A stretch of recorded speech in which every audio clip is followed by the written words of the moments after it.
Chapter 1. The Beginning.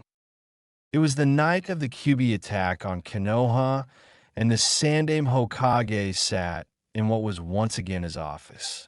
Off to the side of his desk slept a newborn child that by all means should be seen as the prince of the village and a hero. But sadly, he knew that would not be true. What could only make things harder was that he couldn't even tell everyone who the child's father was.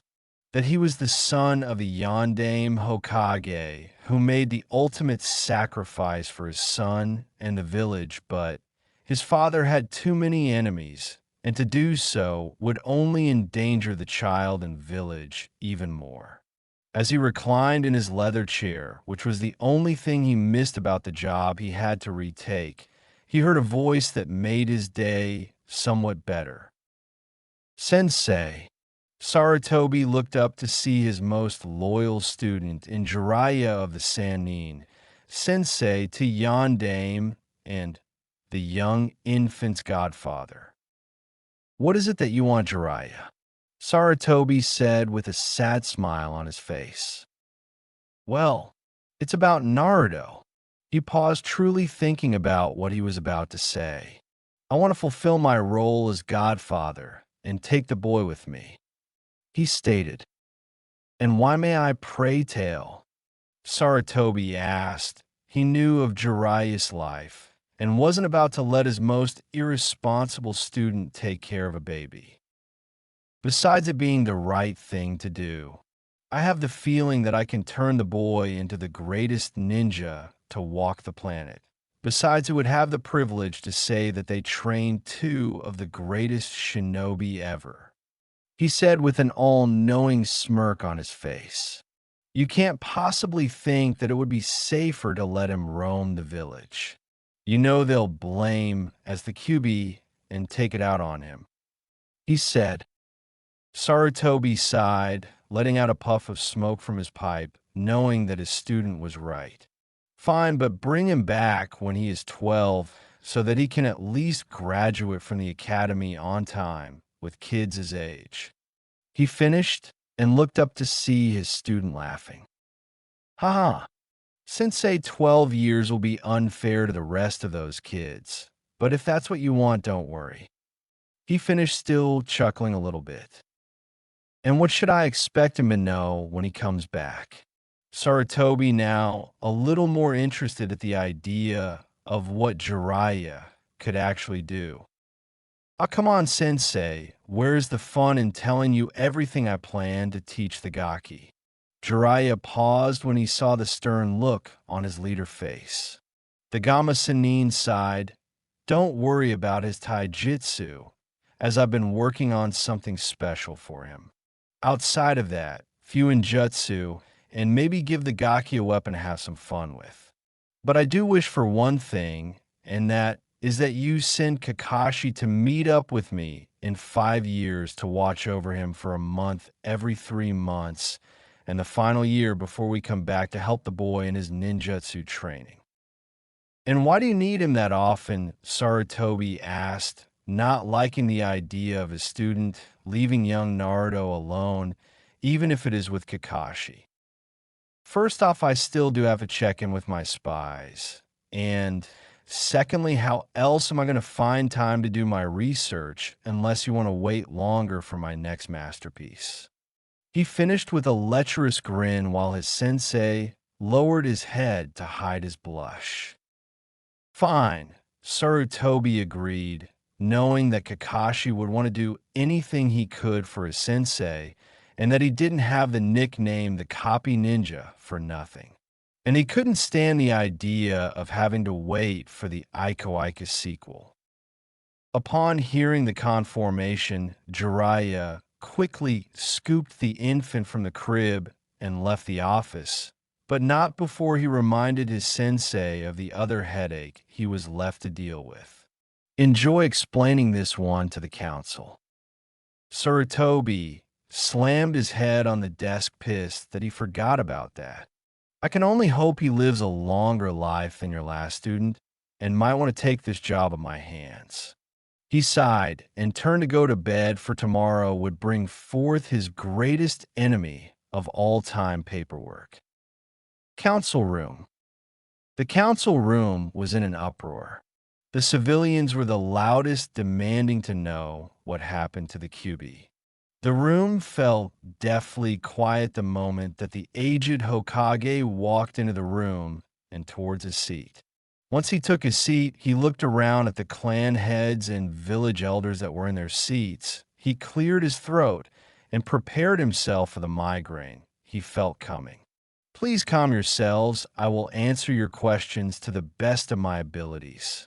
Now, as we all know, our beloved Yondaime gave his life to stop the QB, and we can rest assured that we are safe now. Excuse Hokage-sama, but can you tell us what has happened to the beast? The lazy voice of Narashikaku said, wanting to get this over with as soon as possible. Right to the point, as always, Shikaku. The QB has been sealed inside of an infant child. Then we should kill the child now and get rid of the beast once and for all. One civilian member said. He very quickly wished he kept his mouth shut, and everyone thought twice before talking after feeling the Hokage's Ki spike. I don't know what is wrong with you, but we are not going to act like a bunch of fearful barbarians and kill a newborn child who is given this great burden without even having a choice in the matter. I request that the child be placed in the care of the Uchiha clan so that the child can grow to be a proper shinobi. The proud voice of Uchiha, Fugaku, sounded off, not one to miss a chance to strengthen his clan. A snort was heard as soon as he was done speaking. If the child is to be raised to be a proper shinobi and citizen, then it is obvious that the child should be placed in the care of the Hyuga clan. Hiruzen was about to retort when the voice that he least wanted to hear started to finally make his presence known.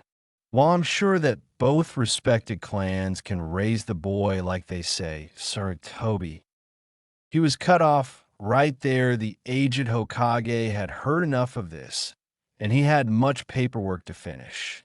I already know what you are about to say, Danzo, and in anticipation that you all would act this way, I've already taken care of this, and all you need to know is that the child will grow to be a strong shinobi without relying on the powers of the QB. Now, if you excuse me, I have a lot of work that I have to attend to, as does everyone else has too. So you are all dismissed. Hiruzen then disappeared in a gust of wind and leaves the first day back. 12 years had passed far too fast for Sandaime, and over the time, he had his chances see young Naruto. He was impressed by what he saw, and that boy looked up towards him as his grandfather. But he had not seen him or Jiraiya since Kakashi left to help him out, and today was the day that they would return. He didn't have to wait long, because after being at work for about 2 hours, his door swung open, and he heard the voice he'd been waiting to hear. Gigi. He looked down to see Naruto running towards him with his trademark grin plastered on his face. If there was one thing he knew that Jiraiya did right, was that the boy was a free spirit who loved to have fun. He just didn't like that he also had that small prankster side to him. Obviously from his mother, Hiruzen thought. He stood at about 5 feet 2 inches and was dressed in black cargo pants with an orange stripe going down the sides, a tight shirt that went down to his forearms. He also wore a pair of arm guards and a vest that looked like a custom ANBU vest. It carried 2 swords instead of one on the back, and also had a place to carry 2 decent-sized scrolls at the lower back. The vest and the back of his shirt had the Konoha leaf symbol stitched into the back in orange. And to top the look off, his hair was like a shortened version of his father. It's good to see you too, Naruto. Are you excited about starting your first day at the academy? The Sandame said as he sat him down from the hug. Are you kidding? The Gaki wouldn't shut up the entire way back. Jiraiya chirped in as he walked into the office, much to the delight of Sarutobi, seeing his longtime student and friend. Well, in that case, take this note to room 201 at the Academy building. You do know where that is, right? Naruto nodded his head. Good, give that to your sensei, Yumino Irika. They'll take care of you from there. Jiraiya and I have a few things to discuss. Okowo. Naruto nodded again and started to run out of the office before Jiraiya stopped him. Remember, Gaki, don't show off too much. You gotta save your best tricks for the Chunin exams. He smiled at the look Naruto had on his face. Ah, but pervy sage, that's no fun. Do I have to? Naruto complained. Yes. The Toad Sage's voice left no room for argument. Naruto left angry grumbling. Stupid pervy sage, never letting me get to have any fun. When the door closed and the Sandame got over the shock of what he had just heard, he had only one question to ask his student. What exactly does he actually know? Now, where will be the fun if I told you that? Jiraiya said. The Sandame just sighed and took a big puff on his pipe. If that was what he had to say, then he knew that the village was never going to be the same again after today. You used that line when I let you take the boy away, Jiraiya. Now I want answers. Back at the Academy, Naruto had found room 201, and for the first time he was really kind of nervous. After he gathered his nerves, he knocked on the door, which was opened almost immediately. Said man looked at the young boy and took the note from his hand. After reading it, he smiled and ushered him into the classroom and spoke. All right, class, we have a new student who will be joining us for the rest of the year. This was met by some less than happy answers. Troublesome was what was said by one boy who looked like he just woke up. Nanny, that's not fair. How does he get to join after we've been here for the last 7 years? Yelled a boy who had a puppy on top his head. That barked, agreeing with his owner. HMPF, just another dobe that will die as soon as he leaves the village gates. Another boy said who had the haircut that made it look like he had a duck, but for hair. A loud squeal was heard, followed by, Sasuke-kun, is so cool, screamed the pink-haired banshee. But from a second, he walked in. Half of the Sasuke Uchiha fan club switched over at that moment. Why don't you introduce yourself to the class so everyone can get a chance to learn a little bit about you? Irika said, making Naruto feel a little better. Okay, my name is Naruto Uzumaki. I'm the son of Kushina Uzumaki, heir to the now destroyed Whirlpool Village.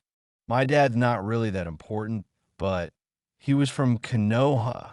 I was told that my parents had enemies, so for my entire life, I've spent it traveling and learning from my adopted father Jiraiya of the Sannin to keep me out of danger, even though he's just a big old pervert. Besides that, I love ramen and beautiful girls. I hate people who judge others before they get to know someone, and the 3 minutes you have to wait for instant ramen.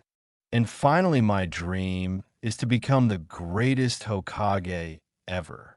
He finished, leaving everyone with shocked faces. Irika finally schooled his face and told Naruto to take a seat.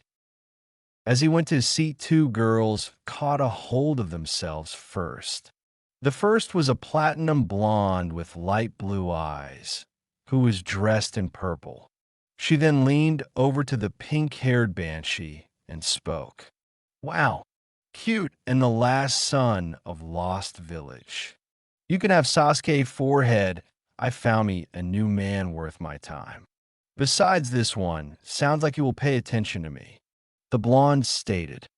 Besides, blondes do have more fun. How can you even bring yourself say something like that, Eno pig? The banshee screamed at her rival. Meanwhile, another girl in the back row stared with a deep blush as she thought to herself, there's something about Naruto-kun that makes him so different from the other boys. She thought as he sat down one row in front of her. Hi, I'm Naruto, what's your name? He said to lavender-eyed girl. My name is H.H. Hinata, Naruto-kun. She shyly stuttered out. Nice to meet you, Hinata-chan, you're pretty cute.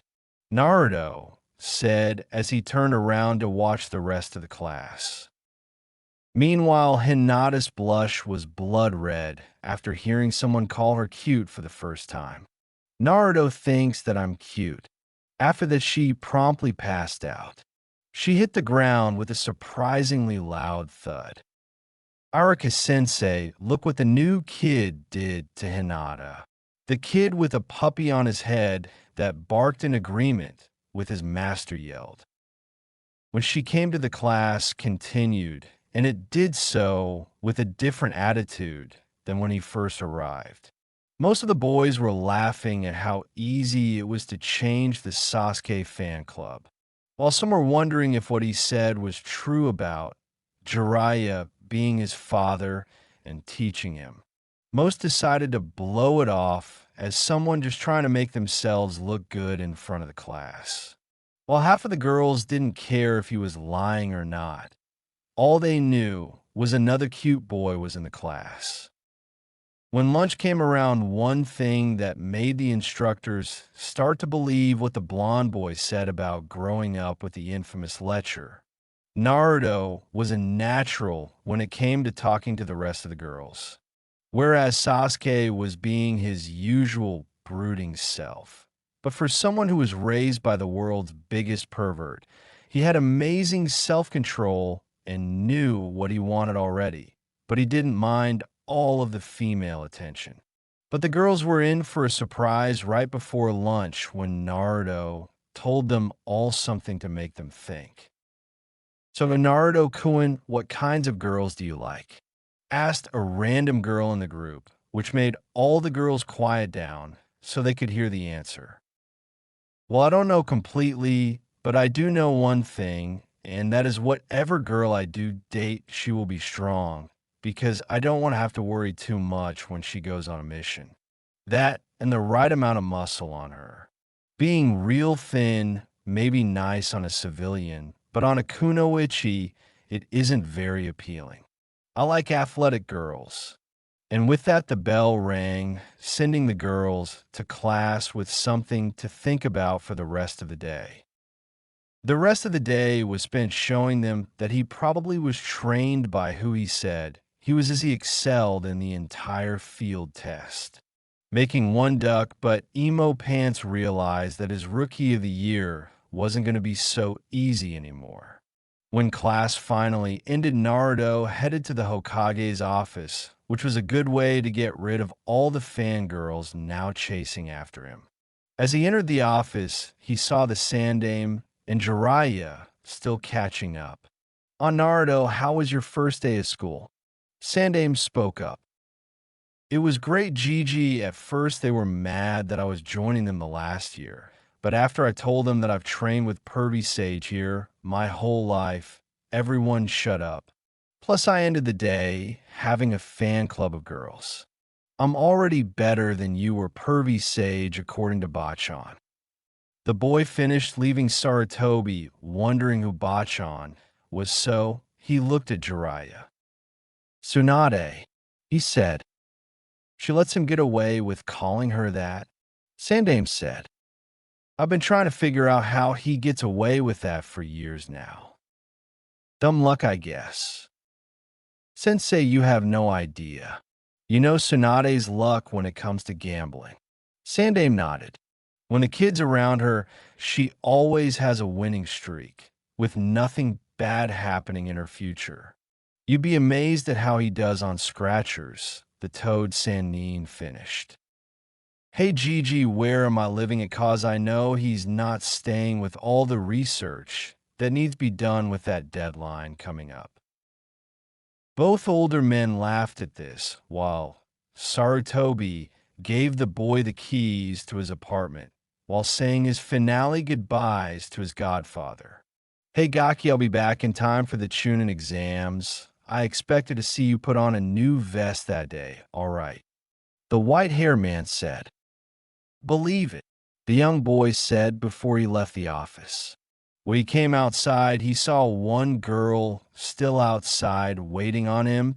It was the only other blonde in his class, Yamanaka Ino. He was a little shocked at seeing her outside, but he didn't let show it. How's it going, Ino-chan? What are you doing here? I'm fine, I just wanted to talk and get to know you better, and show you I'm not as fickle as those other bitches, she said in an innocent voice. What were you doing in the Hokage's office anyway? Well, I was just saying goodbye to Pervy Sage and finding out from Gigi where I live. This note he gave me says where my new apartment is. The only problem is that I don't know my way around too much, so he said just look for the flower shop. Do you know where that is? He replied, scratching the back of his head in slight embarrassment. That means you're by my house. My family owns the only flower shop in the village. Do you think you can show me where I'm going then? Of course, she said as they started walking down the street, talking the whole way. So, there's something I was wondering. Who's Gigi? Ino asked, curiosity getting to her. That's easy. Gigi is the Hokage. He's always been like a grandfather to me. Well, I guess that makes sense. Ino paused, thinking of the next question she wanted to ask. Also, since you've trained with Jiraiya-sama, have you ever met Lady Tsunade? You mean Bachan? Of course she's fun when she's not stumbling around drunk off sake or on another one of her losing streaks. To say that Ino was shocked that someone could get away with calling Lady Tsunade Bachan, a drunk and gambling addict, was unheard of if what her dad had told her was true about her strength and temper. You called Lady Tsunade Bachan and lived to tell about it. People always ask me that whenever I tell them about that, but I guess since she always gets on a hot streak when I'm around, she calls me her own little good luck charm. Well, considering that you call some of the most powerful shinobi in the world by funny nicknames, might just throw some people off a little bit. Ino said. She pointed out Naruto's apartment, and Naruto offered to walk her home. Well, this is my house. I guess I'll see you tomorrow. By Naruto-kun. She gave him a kiss on the cheek and ran inside. Naruto stood outside for about 5 minutes with his hand on his cheek before he went home. When he got to his apartment, he was amazed at the size. It was a 2-bedroom with the spare room turned into a study. Inside, there had scrolls on his elemental chakras for wind, water, and lightning. Also had some of his father's and mother's clan scrolls along with their diaries. He was in love with his kitchen since it was stocked full of ramen. His master bedroom had the most comfortable bed, so after he took a shower, he decided to sleep. Chapter 3. I do not own Naruto. Graduation day. The school year had went by pretty fast, and Naruto could have challenged Sasuke for the Rookie of the Year, but he had his pranks and the friends he made, not to mention to Hinata's dismay. Ino had made her move early and started taking her training serious. She had put some extra muscle on while during that time, and Naruto was in Inoichi's good graces for getting Ino to take being a shinobi serious. Although he thought he would shit himself when the elder blonde told him he would scramble his brain like an egg if he hurt his Heim. One of the things that he was getting tired of was some of his senseis were trying to ruin his scores. So on graduation day, he went to go see the Hokage. Hey Gigi, I got a problem with some of my senseis, especially Mizuki team. What seems to be the problem with them then? Sandame said, the problem is I think they found out about the QB, and because of that, they keep messing with all of my exams, trying to get me to fail, and Kurama doesn't like it one bit, he's starting to get pissed. You know, it still surprised me that you made friends with QB. Flashback. So, Jiraiya, does the boy know about his tenant? Are you kidding me? Kurama has been his best friend throughout the whole trip. Are you kidding me? Nope. The kid found a way to insult her pride. Second flashback. Pervy Sage, why the hell do I gotta bother with this bullshit meditation? Teach me something cool again, or at least let me work on the Rasengan some more. Listen here, Gaki, the idea of this is so that you could get a better grasp of all the power that you do have. So shut the fuck up and do as I say. Stupid old-ass pervert. A then 8-year-old Naruto muttered before a fist was smashed him on the top of his skull. Mindscape. Where the hell am I? Looks like a sewer. As Naruto walked down the path, he ran into a room with dim lighting and high walls with a cage on the side that had a small paper on it that said seal. So this must be where that fox bastard stays at inside of me. Hey, you dumb fucking fox, get out here. There's some shit we need to talk about. Soon after that, a large mouth full of teeth appeared, followed by blood-red eyes. Insolent little kid, how dare you speak to me like that? Do you know who you are talking to? Yeah, great demon lord and all that other bullshit. But my dad sealed your furry ass inside me, so it doesn't really matter. Just wait, kid, when I get out of here, I'll devour your little ass nice and slowly, so you feel every bit pain. Your big ass ain't going anywhere. You're forgetting one major thing, and that is that the whole world thinks you're dead, and if I die, you die. So the way I see it, you could let me draw on your power whenever I feel like, and let everyone think you're dead. Or you can work with me, and you can still go down as the greatest when I go down as the most powerful shinobi ever. Why would I bring myself to work with such a lower life form such as you? Well, since Nibi and Hachibi are considered the most powerful because they work with their vessels rather than fight with them all day, you can go down as the great demon bitch or still the Lord. So I'll let you think about it for a while, then I'll come back. As he was about to leave, he remembered one more thing. Oh yeah, I almost forgot. If you don't agree, you had better hope my Kekai, Jinkai, doesn't wake up, because then I'll just take it. In second flashback. A few days later, the kid tells me I don't have to worry about QB anymore because he struck a deal with him. Jiraiya said, so what exactly did this deal encompass? That way we know what to expect when he decides to use it. The Sandame said, well, he said that we should expect him to be taller than the average shinobi, probably around my height. So 6 feet 3 inches to 6 feet 5 inches. His agility has increased along with his speed and strength. He also got access to his elemental affinities already. And to top it all off, he's learned how to enhance all his senses with the fox. When he uses it to upgrade his smell, hearing, and vision, it's hard for even me to sneak up on him. It's almost like having an Inuzuka and Hyuga rolled into one. And that's all part of his DNA now. So we get a new Kekai Jinkai out this too. That'd sound like it would be a great deal for us. So where would you put his skills at? Well, his chakra level is Kage level. His control, on the other hand, is at low Chunin level. His speed, I would have to say low Jounin, and his stealth is at AMBU levels. If you don't believe me about his stealth, just wait till he starts pulling his pranks. And his stamina is in a class of its own. Interesting. So how would you put his taijutsu, since I know how much you enjoy using your fist? If anyone stands a chance against him, it would be guys' pupils that I heard about. Sounds like the Chunin exams will be very interesting this year. End flashback.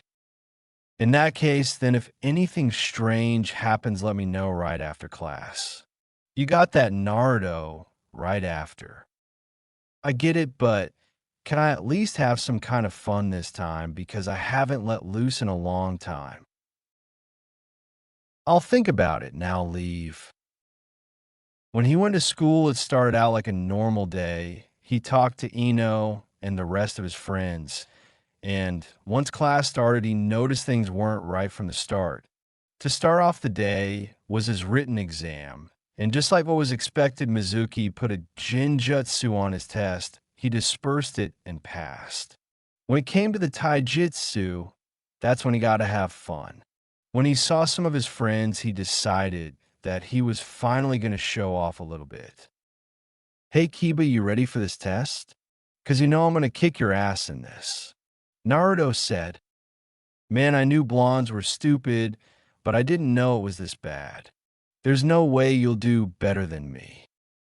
What was that, dog boy? Yelled Ino at the brown-haired boy's remark.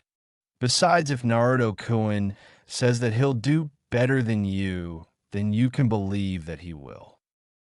And just how the hell does he expect to learn that quickly? Kiba said with a smirk on his face.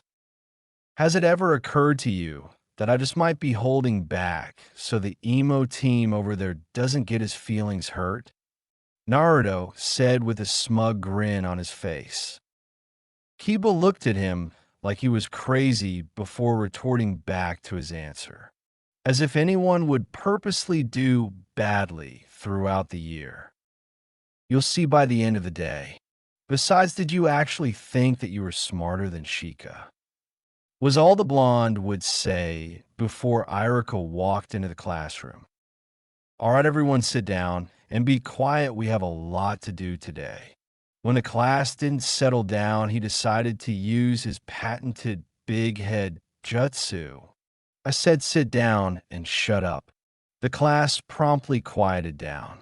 Now, as I was saying, we don't have a lot of time to play around today. So everyone please go outside and we will start with the taijutsu part of the exam. With that, the entire class filed outside to the ring to get ready for the test. Once outside, Irika gave off the rules. It was simple: last 3 minutes in the ring with Mizuki-sensei. As the class went through the test, everyone did just how they were expected to, and it was no surprise that he took it easy on Sasuke to make sure he lasted the full time limit. Figures was all Naruto said when it was over. Then it was finally his turn. Good luck, Naruto-kun.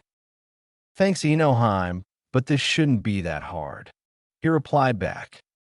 As he entered the ring, Ino was approached by Sakura. Hey pig, you know you can stop acting like you like that baka Naruto, just so Sasuke-kun will notice you, cause it's not going to work. The pink-haired girl said, for the last time, forehead, I don't care about Sasuke like that. You can have him. He doesn't even pay attention to us girls, so why should I waste my time with a loner like that? You take that back, pig. Make me forehead. Upon seeing this, Irika ran over to break up the girls, and Mizuki saw his chance to make the demon brat look stupid. So he used a Shushin to appear behind Naruto once he turned his back.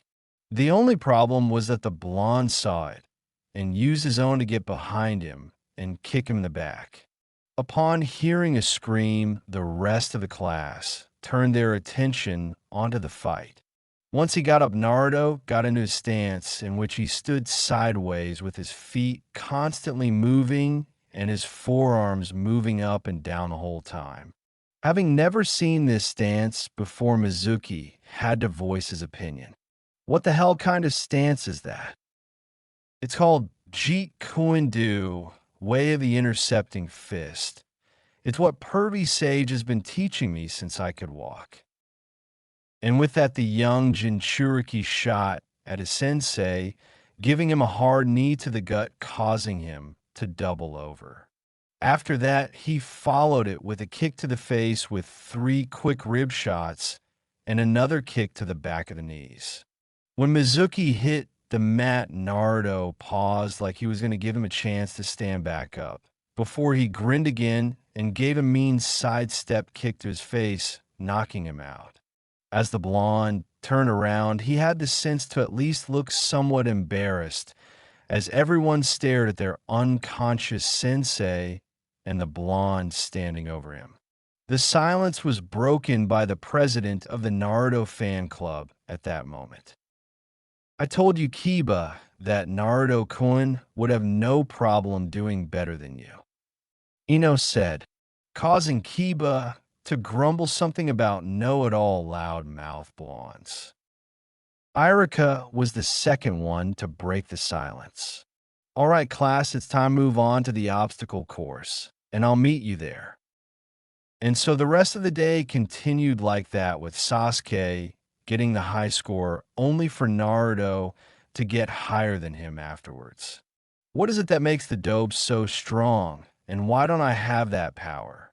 I'm the last Uchiha, and it's me who has to avenge my clan. Sasuke thought. Okay, class, we're going to break for lunch, and when we come back, we're going to start with the ninjutsu part of the exam, Irika said as he dismissed the class. And soon as they were dismissed, Naruto was out of the window and headed for his favorite place in the village. So there he sat on top of the fort's head at Hokage Mountain. He had always thought that place brought him closer to his father. So what do you think, Dad? I told you that I was going to be the greatest shinobi ever. I just really wish that you and Mom were here to see me right now. The young blonde sighed before looking up into the sky. You can count on one thing, though, and that is even if the village doesn't see as the hero you wanted them to see me, as now they will by the time I'm done with this place. So there he sat, wondering how proud he was making his dad, so he could show everyone and restore his own clan. After sitting there for about half an hour, he headed back to the academy, but not before yelling loud enough for the entire village to hear him. Believe it. All right, class, when I call your names, come into the room and we'll finish the last test. Just remember, if you don't pass, you will have to stay another year. Or you can go to civilian schools, but just do your best, Irika said as he left the class and started calling of names. Once he left, as the rest of the class decided to talk to each other, only 2 students had the same idea. Naruto had sat next to Shikamaru, and both put their heads on the desk. Troublesome. I can't wait for this to just be over. Like I said, troublesome. So with that, they both just slept till their name was called. Once Naruto was called into the other room, he walked in, still rubbing his eyes when he got in. Irika looked at him with an annoyed look, while Mizuki had a look of pure hatred in his eyes. Okay, Naruto, so the first thing that we want you to do is give us a substitution. So he looked around the room and switched places with a chair. Very good. Now can you hinge into one of us? It didn't take Naruto long to decide who he would hinge to. So he puts his hands in the ram seal and transformed into a perfect version of Mizuki with a footprint across his face and all. The rest of the proctors got a small chuckle out of that little trick, except for one. All right, Naruto, now just give us 2 bushins and we'll be done here, Irika said. With that, he put his fingers in the cross seal and said, Kagebushin no Jutsu. And out came 2 perfect Kagebushins, all 3 with a big fox grin on their face. Mizuki stared for a second, then asked, How the hell do you know how to do that, Jutsu? The forbidden scroll in Gigi's office, he let me look at it once. Well, that's very impressive, Naruto, that you can do Jounin level jutsu. Congratulations, you passed. With that, Irika handed Naruto his Heidi 8, and he went back in the classroom, followed by Irika. All right, class, that's it for today. Come back tomorrow and find out about team placement. And for all those that pass, congratulations on becoming Konoha Genin. After that, everyone left talking with each other. Hey, Kiba, didn't I tell you I was going to kick your ass today? Shut up, you got lucky today. Every baka has to have at least one day of good fucking luck. So you call getting the highest score on every test with the exception of the written test, because I chose to train instead of study all day and not train like that pink hair banshee, just dumb luck. That's exactly what I'm calling it. Then I guess Akamaru is smarter than you since he can tell the difference between luck and skill. I'm telling you it's better for you if just admit that I'm better than you. There's no way in hell that you're better than me. Well, according to the scores for today, it proves that Naruto-kun is better than you, dog breath. Ino butted into the conversation. Thank you, Inoheim.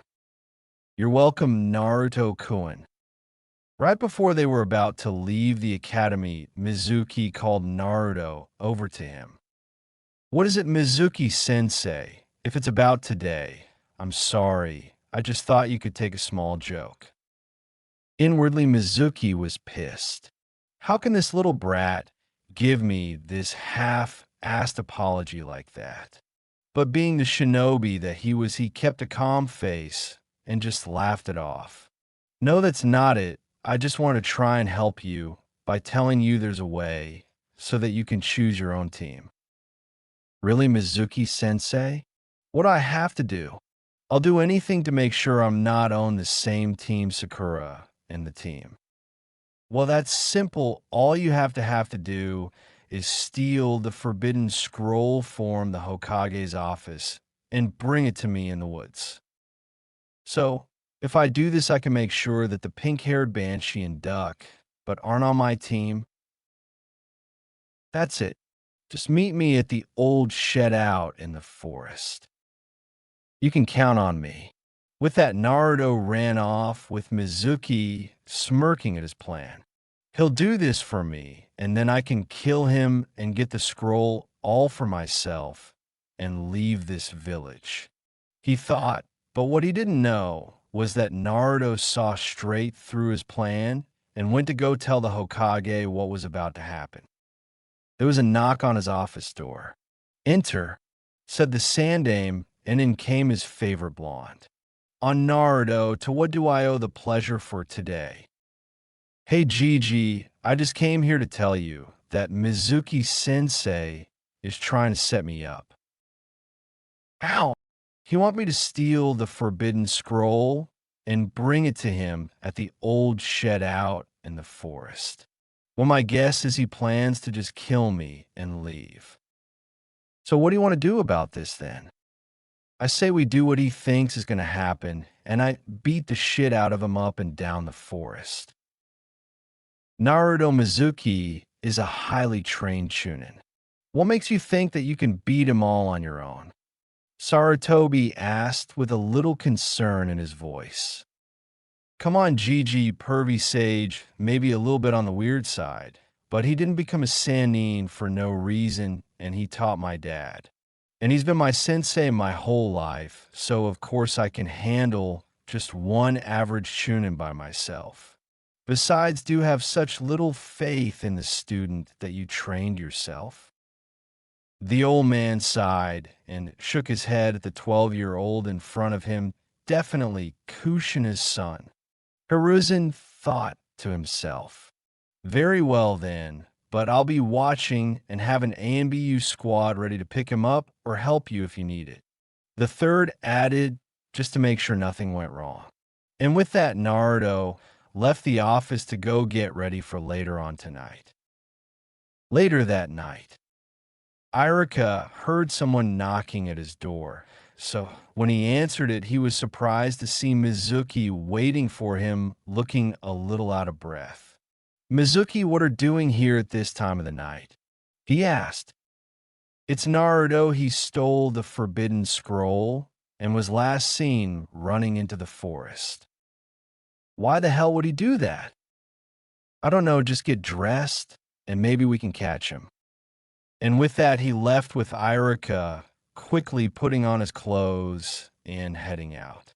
The whole time, he was thinking, "Naruto, what did you go and have to do something like this for?" Meanwhile, out at the shed, Naruto had just arrived and took the scroll off his back. "Might as well see if I can learn something new while I'm waiting for that dumbass." With that, he started reading till he found something that he liked. "Hey, what's this Kage Bushin Baku wa?" Turns Kage Bushins into bombs like exploding tags. Wonder why Pervy Sage never taught me this one. Doesn't seem too hard to learn. And with that, he started to practice this jutsu. Probably because while it's bad to teach a child how to make explosives, it would just be reckless to teach you, of all people, how to make those things of yours to blow up, knowing how many you can make. The voice of the fox rang in the back of Naruto's mind. "I guess you might have a point, Furball. How many times do I have to tell you not to call me that? You sorry, insolent little excuse of baboon." The great demon chided as it turned around and went to sleep. About 45 minutes later, he was found by Irika. Naruto, the one said, turned his head to see who called out for him. "Do you have any idea what you just did?" "Damn it, Irika Sensei. What is he doing here? Oh well, might as well keep on playing the part." "Irika Sensei, what are you doing here? And where is Mizuki Sensei?" "Mizuki, what does he have to do with you stealing the forbidden scroll?" Naruto looked at him with a confused look. "He has everything to do with this. He told me that if I steal the scroll and bring it out here to meet him, then I would be able to choose who I want on my team." "What?" After hearing this, Irika started to think and was about to say something when he heard another voice. Too bad, Irika. I guess I'll have to kill you too." And with that, he unleashed a barrage of shuriken at them both, including his Fuma shuriken. Scared for his student's life, Irika jumped in front of them and took the Fuma to the back and 3 more regular shuriken to the legs. "Irika Sensei!" Naruto yelled. "What did you do that for? You could have killed yourself." That's what the Hokage is talking about when he mentions the will of fire. What kind of sensei would I be if I didn't do my all to protect my students? Isn't that cute, but you don't have to lie to the boy Irika. Come on, you know you hate him and have more reason than almost anyone else in the village. You know what he is. Haven't you ever wondered why the rest of the village treats you the way they do? Mizuki asked, refocusing his energy on the blonde genin. "No, Mizuki, you know you can't say that." Irika yelled. "It's simple, that's because the Yondaime didn't kill the Kyuubi. He sealed it inside of you.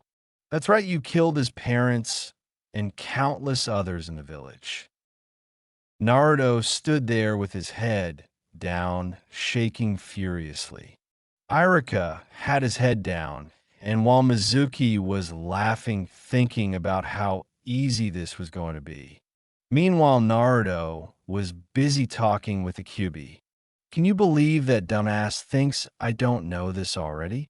Does he think I'd train with Pervy Sage all this time and not know this already? Kit, you know as well as I do that he's a fucking retard. But what do you say let's have some with him? Let me guess, you want to get your hands on him? I wouldn't complain if you let me." "Well, that sounds like a compelling enough argument to me. You win." Back outside of his mind, Mizuki was getting ready to throw his second Fuma shuriken When he heard something that he didn't expect to hear, neither did Irika. They heard the little blonde boy laughing. "What the hell's so funny, you little runt?" "Like I told you at the beginning of the year, I trained with Pervy Sage my whole life, and do you actually think he wouldn't tell me about the QB? I've known since I was 4. But I have a surprise for you, and that is the Karama's had enough of your shit, and he wants to show you what the real meaning of fear is." And with that, a strange red chakra started to form around Naruto. Starting off at his head, 2 long fox ears appeared. His deep blue eyes started to flicker red until they were red and slitted. His whisker marks became more defined. After that, his canines became elongated, and his nails turned into claws, the finishing touch being the tail that formed. He then hunched over on all fours that made him really look like a fox. Both his senseis stared in shock, wondering had the QB been freed. It wasn't until he talked when Irika realized that he was still in control. "So sensei, who's the one that's scared now, and you're the one that hurt Irika sensei, and for that I'm going to hand you your ass again before the AMBU get here. You see, I'm not as stupid as you think. I told the old man about your plan earlier today, so there's a squad waiting to pick you up, but after I'm done with you." With that, the blonde shot forward, delivering a devastating elbow to the soft spot on Mizuki's chest. The blow was so hard that Irika could hear his sternum crack, making him cough up some blood while emptying the contents of his stomach. He immediately followed that with an uppercut, sending him in the air like a rag doll. And finally, to finish him off, he grabbed him by his ankles and flung him to the ground, creating a giant crater where he landed. Once Naruto landed, he started to suppress the QB's chakra and went to go check on Irika. "Sorry that you had to take that shuriken, Irika sensei, but I had to keep up the act so that I could catch him." "That's okay, Naruto, you did what you had to complete the mission even when it didn't go as planned. That's the mark of a true shinobi. Besides, this isn't that bad," Irika said with small smile on his face. After that, the ANBU landed and to take Mizuki away. The women in the cat mask came to check on the two. "Good work, Uzumaki. Irika will carry you to the hospital." "Okay, just be careful, I'm injured here," he said with a small chuckle. "Uzumaki, the Hokage, says for you to just go home. He'll talk to you tomorrow after team assignments." Naruto nodded, said his goodbye to Irika, and turned around to go home with a smile on his face. Chapter 4. I do not own Naruto. Team assignments. The next day, when Naruto woke up, saying only thing as he looked at his alarm clock. Shit. Realizing that he overslept, he rushed out of bed, but not before getting his feet tangled in the sheets, resulting in a giant thud sound in the apartment. After righting himself and telling the furball to stop laughing at him, he jumped straight in the shower. When he was done with the shower, he threw on some clothes, made a quick sandwich, and rushed out of his apartment. He ended up running at top speed to class, hoping he wasn't going to be too late. The young blonde kept thinking one thing as he raced across the rooftops. "I'm so fucked." Meanwhile, at the classroom, some of the students were wondering where he was. Figures he wouldn't show up, guess. He just realized that he couldn't cut it. Kiba said, "Told you, pig. No one's greater than Sasuke-kun. Naruto's just some little scared baka." Sakura said, reinforcing what Kiba said. "Wait a minute, did I just agree with Dog Boy?" She thought. Hey, even someone like him can realize the obvious. Inner Sakura shot back. Naruto-kun probably just overslept because he got his sleep late, Ino said, defending her fellow blonde. Shortly after that, Irika limped into the classroom, which got everyone's attention. Iruka-sensei, are you alright? What happened to you? Sakura asked. Nothing that a few days rest won't take care of. Thank Kami that it's the end of the school year. He thought to himself, looking forward to few days of sleeping in. Now, is everyone here? He asked, looking around the class. Everyone but that baka Naruto. Can you believe he would actually be late? The pink-haired girl said. Well, Sakura, he had a long night with the Hokage, so he probably just overslept. Ha told you, forehead. Naruto-kun wouldn't be late without a good reason. Ino added.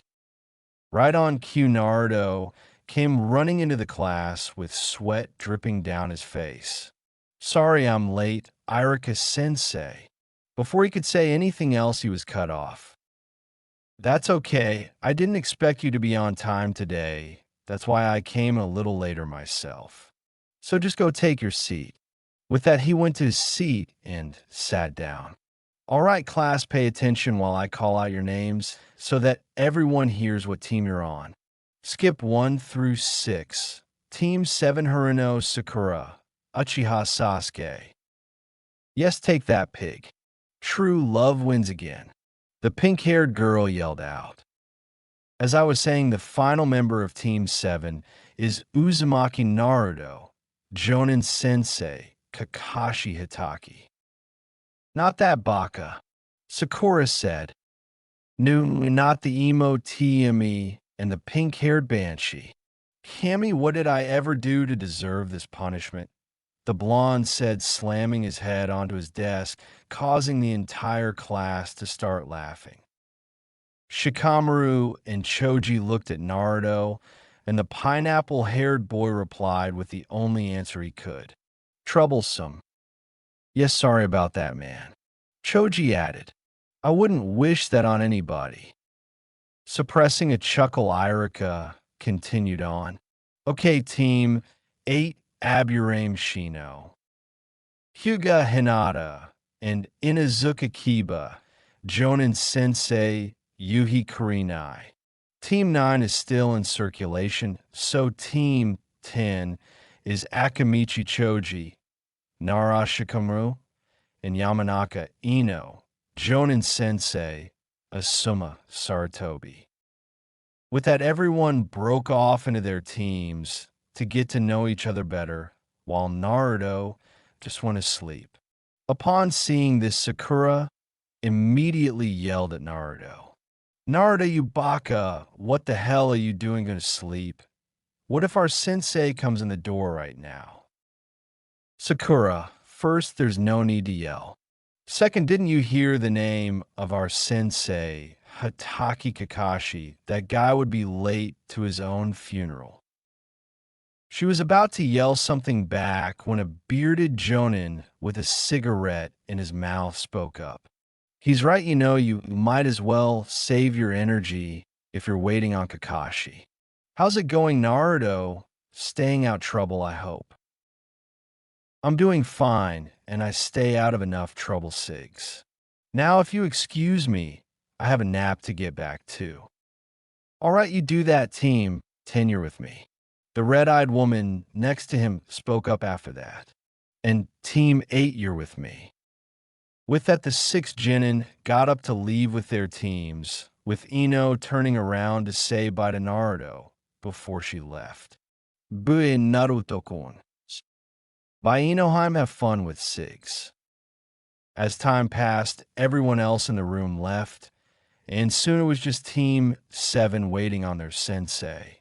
Sakura was complaining the entire time they were waiting and was starting to get on both boys' nerves. Just when they thought they couldn't take any more of her complaining, they were saved by the door opening and Sakura yelling at the top of her lungs. You're late, sensei. Okay, so my first impression is I hate you guys. Meet me on the roof, Kakashi said. He then closed the door, and the 3 Genin left the room, headed for the roof. It took the 3 Genin about 3 minutes to get there. Kakashi was busy trying to figure out how he was going to use his new team. He was a little frustrated since he knew that he had to pass this group of genin for three reasons. The first two reasons were the most important ones to him because of Naruto and Obito. After everything that happened to him in his life, he had refused to let down his sensei and deceased teammate by not training Naruto and Sasuke to the fullest of his capabilities. The third reason he could really care less about, and that was that the council wanted him to train the last Uchiha. He couldn't stand the fact that they encouraged him to leave the demon child as useless as possible in hopes that he would die in the field. The other thing that was bothering him was how he could make this team work. He had their files, so he had an idea. Since he had spent 4 months a year, and the last year before Naruto came back, he knew that his file didn't match his skill level. Thanks to the time spent with him, he also knew his personality and felt good since the boy had embraced his feelings of teamwork. But what he wasn't sure about was Sasuke and Sakura. The Uchiha did have great potential, but the brooding he always did was a problem, along with the "I'm better than everybody" attitude made it hard for others to work with him. Then there was Sakura. The girl was smart, top of her class, but less than average reserves, no real taijutsu skills, and even though she was listed as a Genjutsu type, she knew pretty much nothing. The only real thing that she had was her near-perfect chakra control.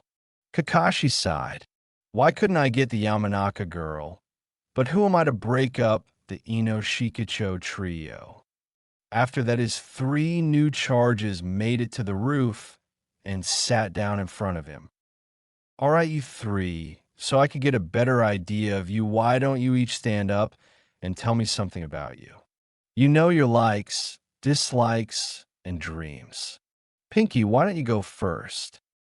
Sakura gave an annoyed look at being called Pinky, then did as she was asked. Kakashi-sensei, shouldn't you tell us something about yourself first, so we have a better idea of you two? Okay, well, my name is Hataki Kakashi. My likes are none of your business. My dislikes, well, that doesn't really matter right now. And my goals, I don't really feel like telling you. Is that good enough for you? Shooting her sensei another annoyed look, she reluctantly started. Well, my name is Haruno Sakura. My likes are, looks at Sasuke and squeals. My dislikes are Ino Pig and Naruto Baka. And my dreams are, looks at Sasuke and squeals. The pink-haired girl said, and you call him a pig? Naruto mumbled under his breath. Kakashi heard that and gave a nice smile to the blonde. All right, you. Why don't you go next? The silver-haired Jonin said, pointing towards Sasuke.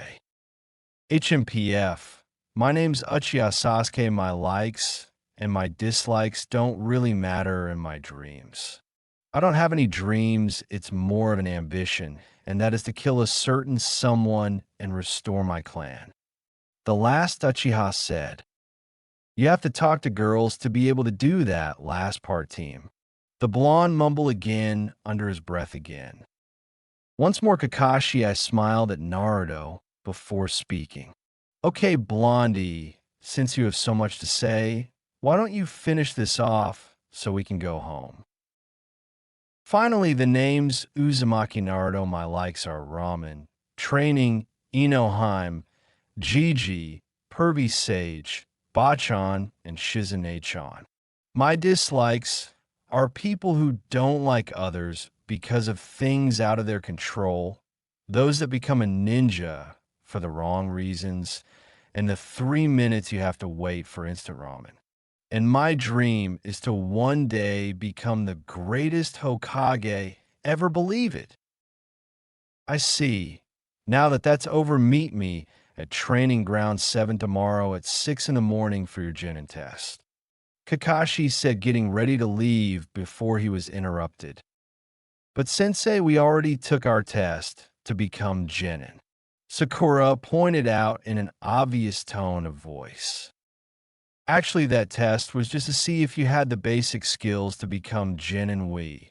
Your senseis have the final say if we believe that you can survive in the field by a test, and that is up to us to determine the test and what we're looking for.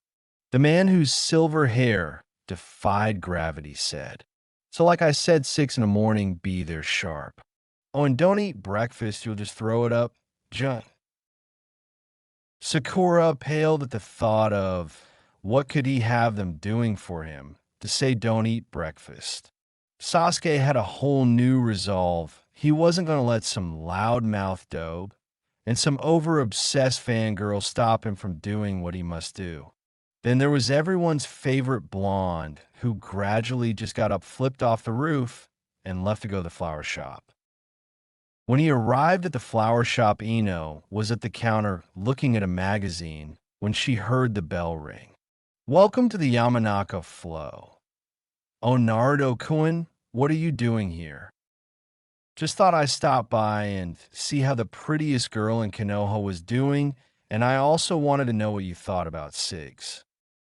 HMPF, I do see why you call him Sigs. The only time he doesn't smoke is probably when he sleeps. But anyway, he seems like a nice enough guy, and he said he requested to have us, so I don't mind it that much.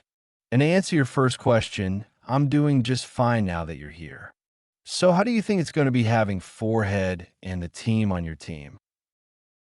The first couple of weeks is going to be hard because we have Kakashi and Ai-san, and his main focus is on teamwork.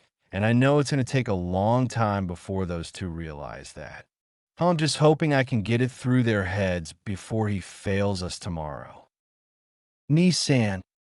Yeah, while I was out training with Pervy Sage, he came out to train me in ninjutsu for 4 months a year since I was 5 and all of last year. And since he was a very good friend of my dad, and he said he was the closest thing he had to a father figure, and looks at me as his Otudo. Oh, so why would he fail you then? For one, he has never passed a Jin and team ever. That's why he could afford to help my training so much. And second, like I said, teamwork. The team's too in himself to realize it, and Pinky thinks he can do no wrong, and that's all I ever do. So we might just fail even though he doesn't want us to.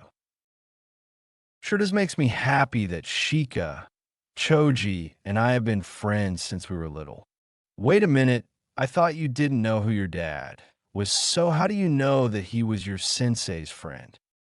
I just said that my dad's not important because he made so many enemies during the Third War that they banned me from telling people he was my dad until I make Chunin or they think I'm old enough to defend myself. So, Naruto-kun, can you tell me who your dad was? The platinum blonde asked in her sweetest voice. Who knows, you might be able to find out before everyone else if you act right. What do I mean if I act right? I am Yamanaka. I know the best damn woman in this village, she finished yelling by crossing her arms under her breast. Naruto was now on the floor, clenching his sides, laughing hard with tears coming down his face. Needless to say, Ino didn't take kindly to being the butt of his joke. When he was almost done laughing and started stand up, she promptly punched him on the top of his head, sending him right back to the floor seeing stars. That will teach you to crack jokes at my expense. Okay, Haim, I'm sorry, but that was just too good to pass up. Anyway, just meet me at the top of the Hokage monument at 6:30, and I'll explain everything, he said, still trying to suppress his chuckle, standing back up. Why should I meet you there, Baka? It's called a date, Haim. I thought you might want to brag about your first date with the future Hokage, was the place where they'll immortalize my face forever. Upon hearing the word date, everything else he said went unheard as Ino slipped off in her mind. Finally, Naruto-kun decided to ask me out. I was starting to think he was never going to ask. She was brought out her mind by Naruto waving his hand in her face, trying to get her attention. I know Heim. Huh, what was that, Naruto-kun? I said, do we have a date or not? Because I'm pretty sure Hinata might wanna. He never got to finish that sentence, as his head got the second nod of the day. Of course we have date, but don't ever joke around like that again. You and Hinata don't make me laugh. Okay, Ham, I'll see you later, and we're something nice, okay? As the whiskered-faced blonde left the flower shop, Ino was left daydreaming, that is, until her mother brought her out of her thoughts. So, is my Ino-chan finally going to get started on bringing me plenty of grandbabies? Mother, I'm just saying it's never too early to hope. Besides, you and Naruto-kun would make such beautiful babies. Either way, they will have to wait till I at least make A and B you before something like that will ever happen. Now, if you excuse me, I've got a date to get ready for. As she left, she couldn't help but think about what her mother had said. Naruto-kun and I would make the best-looking babies this village has ever seen, though. Later that night, as Naruto stood on top of the monument waiting for Ino to show up, he was talking to the Kurama about his decision on what to tell her. Are you really going to tell her everything, Kit? You know what could happen if you do. I know, but she deserves to know the truth. And I can't let her go through the things that she will have too without her knowing why. I understand about telling her about your father, but I'm a completely different story. Come on, you didn't think that I thought about a way around that already? That's going to be a lot easier than I thought at first. Why do I have a bad feeling about this, kid? So tell me what's going to make this so much easier. Naruto was about to answer when he heard Ino's voice calling out to him. You'll find out soon enough. Naruto-kun, I see why you wanted me to meet you here. This is beautiful. The platinum blonde said as she wrapped her hand around his waist. Yeah, but not as much as you, Heim, he said as he turned his head to kiss Ino, who felt like she was in heaven at the highest place in the village with the boy she cared for the most for. Ino was wearing white summer dress with Lily's print along with white-heeled sandals. She also had her hair down and hung down her waist. I come here whenever I just need to think and clear my head. Plus, it makes me feel like I'm closer to my dad when I'm here. Is that because we're so high up? That and one other thing, but we can get to that later. I didn't spend the last week at Choji's house learning how to cook all your favorite foods just for them to get cold, so let's eat. As the two blondes sat and ate, they talked about their friends and what they wanted to do throughout their shinobi careers and along that nature. As the sun began to set, he got up and sat behind Ino to watch the sun set. He took a deep breath to calm his nerves and spoke. Ham, you know that other reason that I said this place brings me closer to my dad. She nodded. Well, that reason is that we're sitting on top of his head. Ino laughed at that for a second. What he said not registering in her head right away. That's funny, Naruto-kun, but if we were sitting on your dad's head, that would Maya.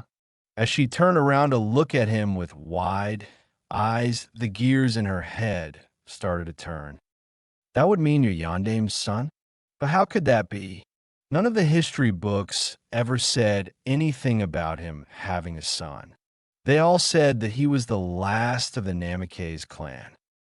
That's the same reason why I'm not mentioned, Ino. After the QB attacked the village was in a weakened state. Think about it, we had just finished the Third Great War, and then that happened, we were vulnerable, and the last thing that our enemies, especially IWA, needed to know was that Yondaime had an orphan son walking around the village. My dad had a lot of enemies in the village also, so when he married my mom, it was in secret with the only people that knew being Gigi, Pervy Sage, Bachan, Uchiha Itachi, Kakashi and Isan, and the Ino Shikicho trio. Wait, my dad knew who you were the whole time and didn't tell me? Oh, he's so dead when I get home. Don't get mad at him, he did it as a favor to my dad. When he died to make sure that no one found out about me, they were sworn in under penalty of death unless I tell someone. The rule is once I'm deemed strong enough to protect myself, I can take my father's last name. Well, I guess that makes sense. But Naruto-kun, there's something else that I wanted to ask you. You don't have to answer if you don't want to, but you want to know why the villagers treat me so bad. Yeah. I mean, sure, you've pulled some pretty great pranks that could make people pretty annoyed with you. But that doesn't mean that they should treat you the way they do. There's a reason for that, too, but I think it would be a lot easier to show you than to tell you. I knew I had a bad feeling about this. Bastard-ass kid can't let me sleep in fucking peace. I want you to use your mind transfer jutsu on me. Don't worry about me, I'll be fine. Ino looked at Naruto like he was crazy and was about to say something when she was cut off. Don't worry, this is something important that I want to share with you, and you're the only person in our age group that I trust enough to do this. So can you please just trust me and do this for me? He kissed her and looked her in her eyes, and all she could do was nod. She then put her hands together and said real softly, "Mind transfer jutsu." When she opened her eyes, she found herself in a sewer-like place and was starting to get a little scared until she heard Naruto's voice. "Follow me," was all he said as they started to walk. "Naruto-kun, where are we? I've invaded mines before, and no one's has ever looked like this." Well, that's because mine's is a little different. You see, Haim, there was another reason why I was taken away from the village, and that was my dad didn't kill the QB like everyone was taught to believe. The truth is no human can kill an immortal being of that much power. So the only thing that can be done is seal them away so that their power can be harnessed to protect the country. It's something that has been done for years. I don't get it. Why does everyone hate you, though? That's because the kid's father was the first to ever seal me in such a public way. When Ino heard that voice, she turned around with the biggest look of fear as she saw a head with blood-red, slitted eyes and the scariest set of teeth she had ever saw. "Naruto-kun, what is that?" "Ino, I'm what you call a Jinchuriki, or power of human sacrifice. I'd like you to meet Kurama, the QB. Don't worry, he can't get past that seal, and he's not that bad once you get to know him." Seeing the look of fear in her eyes, the QB turned to look at Naruto. "I knew this was going to be a bad idea, kid." After hearing what he told her and seeing how the two communicate so calmly, Ino started to calm down a little bit, and Naruto decided to continue. "Hi, most of the villagers know that I'm the container of the QB, and they don't see me as a person. All they see is the demon, and that's why some of them call me Demon Child. I brought you here because I wanted you to know what you would be getting yourself into if you wanted to be more than friends with me. Some of the villagers might look at you the way they do me, or others might stop coming to your family store just because you're a demon lover. I care about you, Ino, and it would be selfish of me to hamper your life without you knowing the truth about why." Ino was quiet for a few minutes, and when she was about to speak, the QB did first. "Girl, I would like to let you know that since the kid has been around you, It has been a lot more pleasant being in this village. And I can assure you of one thing, if you are the right one for the kit, I can assure you that your kits would usher in a whole new breed of shinobi, as you might call it a kekai, genkai. Hearing this made both blondes blush new shades of red. It also offered a new comfort to Ino, as she thought. Naruto-kun has shared his deepest secret to me all, because he want me to choose how I live my life. This is what every girl dreams of, a guy who would put my own pleasure before his. Once that thought went through her head, she knew that her decision was easy. Naruto-kun, I don't care what the dumb villagers think about me. I care about you too, and any guy that's willing to lose me just to make sure that I'm happy is defiantly worth all of my attention, she said as she walked over to him and wrapped her arms around his neck. But you do know I'm pretty bossy. Are you sure you want the job? They say that guys fall for girls like their moms, and from what everyone's told me, she was just as bossy. I'm sure she would have loved you, Heim. With that, they exited his mind, and Ino pulled him into a passionate kiss that only broke when she needed air. See, I always get what I want. Naruto brought her in for another passionate kiss, breaking apart when he needed air. So do I. After that, both blondes sat back, looked at the night view of the Konoha skyline during the warm summer night. After sitting underneath the stars for about another hour, they finally decided to pack up and head on home, which is when Ino voiced her opinion. Naruto-kun, I really don't feel like walking home, though it is a long walk, said Blonde, only smirked at the idea he had of hearing this. Don't worry, Heim, I have something that can remedy that.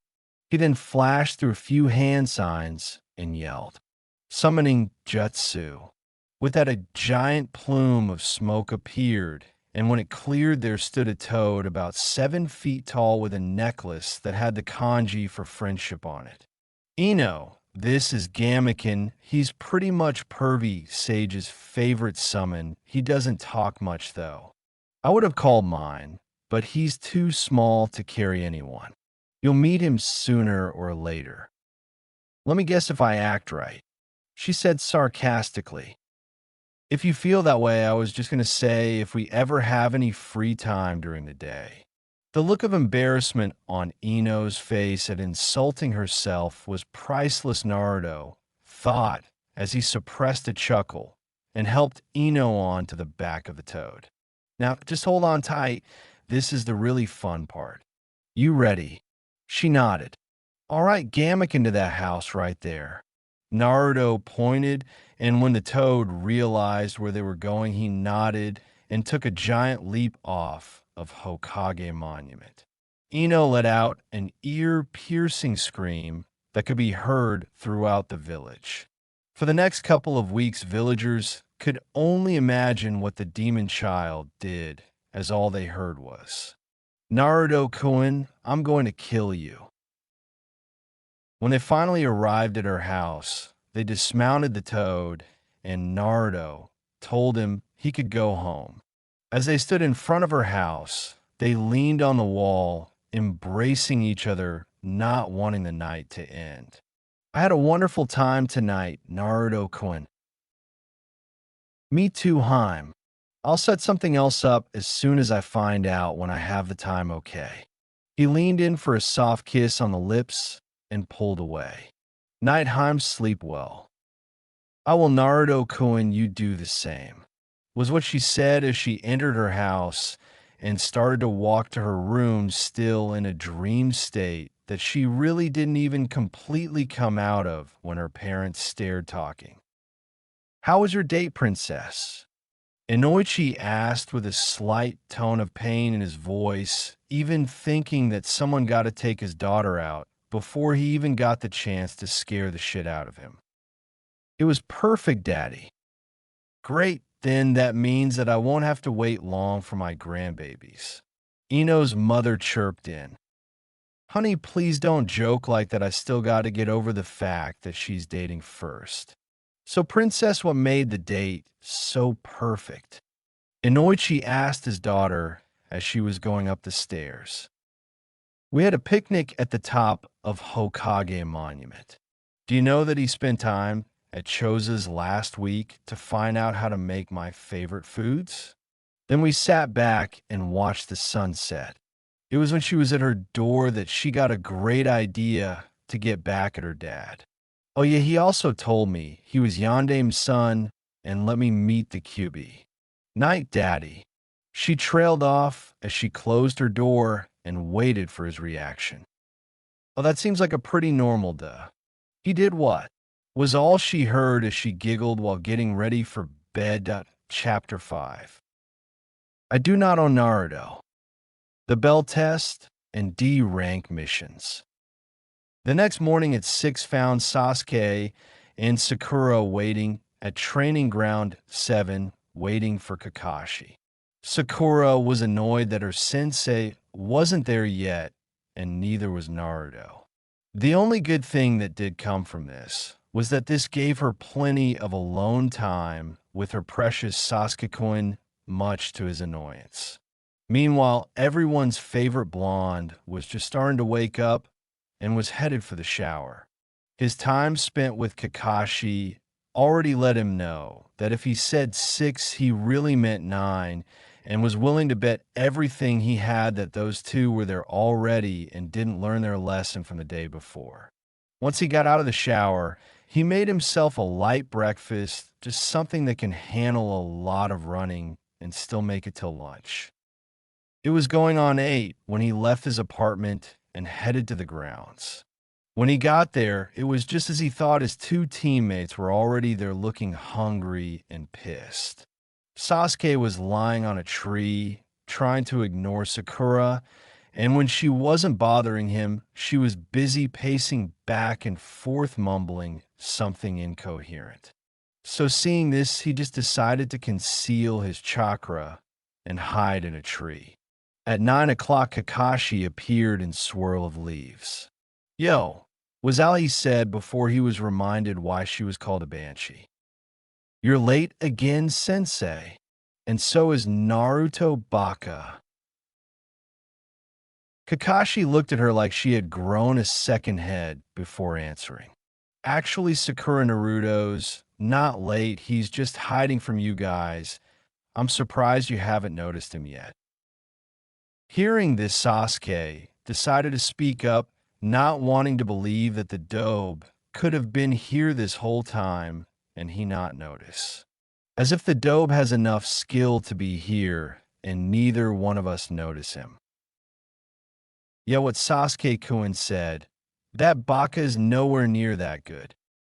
Kakashi annoyed that anyone would talk about his sensei's son like that, and the kid that he came to see as a little brother decided to have fun with his other two charges. He pointed to a tree, and once they both looked, he spoke. All right, you can come out now, Naruto. A second later, the blonde fell out of the tree and started to walk over. Sasuke immediately spoke up after seeing him walking over. How long have you been in the tree, dobe? You must have just got there. Actually, I've been in that tree for about an hour now, wondering what we were going to be doing. I was almost sure that the rookie of the year and top kunoichi of the class would be able to sense me.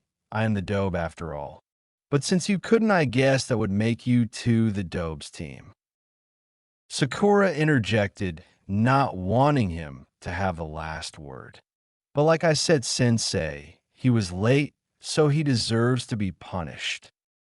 Did I get here before Kakashi sensei? The blonde said with smug smile on his face. Yes, but she was cut off before she could finish her sentence. Then I wasn't late. How could I be late if I got here before the person we were waiting on? Before anything else could be said, Kakashi put an end to the little bickering. All right, that's enough of that. Now your test for today will be to take these bells off of me. You have 3 hours. If you don't complete this, then you all fail and will be sent back to the academy. But Sensei, there's only 2 bells, and there are 3 of us. What happens when we get them? Sakura said, slightly confused. Well, if you would let me finish, Pinky, I was about to get to that. Sakura looked down at her feet from embarrassment while their sensei continued. Right, like I was saying, the one who doesn't get the bell will be tied to that post while your other teammates eat the lunch that I've brought for you, since I'm sure you're all pretty hungry. Listening closely, he heard 2 stomachs start to rumble, then turned, and I smiled at Naruto, knowing that's why he was late. Okay, now I want you to come at me with the intent to kill me, because if you don't, then you will fail. Sakura was about to say something, but Kakashi shut her up. Sakura, I've been a jonin since I was 12. I think I can handle myself against you 3. Now your test begins right about now. As the 3 disappeared into the trees, Kakashi chuckled and took out his Aika book and began to read as he thought. I won't need to put this down until Otudo decides to show his face, and knowing him, he'll let me have some fun with the others first. While he walked around reading his book, the 3 genin stared at him, looking for the perfect opportunity to strike. Truthfully speaking, both Sasuke and Sakura were disappointed that Naruto didn't just jump out and attack him head-on like they thought he would. Once realizing that the distraction that they were hoping for wasn't going to come, Sasuke decided he would attack. He waited for Kakashi to turn his back, and when he did, he threw 3 kunai and 3 shuriken at him. Kakashi dodged them easily, then turned to where the projectiles had come from and said, "So there you are, Sasuke. Thanks for saving me the trouble." Realizing that his position was given up, he decided that he would attack. He came charging out from the tree. He was in with his right fist cocked back. Kakashi barely brought his book down under eye level and shook his head. Sasuke's punch missed, and he decided to follow that up with a left-footed roundhouse kick. That was a bad idea as it was caught, and he was flung across the field. He recovered with a backhand spring, and using a chakra enhanced jump, did a few hand seals before saying, "Katan, Grand Fireball Jutsu." A large fireball came out of Sasuke's mouth, headed straight for Kakashi, and it hit him dead on. Sakura let out a small squeal when she saw that happen, accidentally giving away her position. Sasuke landed with a smug smirk on his face, that is until he saw his burning sensei turn into a smoking log. As a shinobi, Sasuke, never let your guard down until you know your enemy is down, was all he heard as he was kicked in the back of the head. He was sent flying into a tree. He got back to his feet wobbly, and when he finally got his bearings back, he focused on where his sensei was. He was standing just where he had kicked him face, still in the book, free hand extended, telling him to bring it. To say that he was pissed would be an understatement. Here was this lazy jonin who couldn't even show up on time, taunting him in Uchiha. He would have to pay for this. He charged at him, this time striking with a jumping roundhouse, which was dodged easily again. Sasuke came at him with a flurry of punches and kicks all, which were dodged or blocked, with Kakashi never bring his head up from his book. Starting to get bored with his charge, Kakashi caught a right, aimed at him, spun him around, and delivered a kick to the back. When Sasuke turned around, he was searching for his sensei and couldn't find him. He expected it to be like last time, with standing right in front of him, but this time he was nowhere to be found. The problem was he had let his anger cloud his judgment. Because he had kept his cool, he would have noticed the chakra presence coming from beneath him. It was too late by the time he realized what was happening. He felt a pair of hands grab him by the ankles and pull him into the ground all the way up to his head. Doton, head decapitation jutsu. So it is obvious that you don't get the meaning of this test. So how about I let's sit here and think about where you went wrong and what you can do so you can pass the test or it's back to the academy for you. You know, they say the nail that sticks out is the one that gets hammered down. Kakashi then shot off into the trees throughout the entire fight. He knew both were watching and neither helped for different reasons. Sakura was because she wanted to see how good her precious Sasuke-kun would do, and when she realized that he was being beaten so easily, she started to realize how she paled in comparison. Naruto, on the other hand, just wanted to watch the show.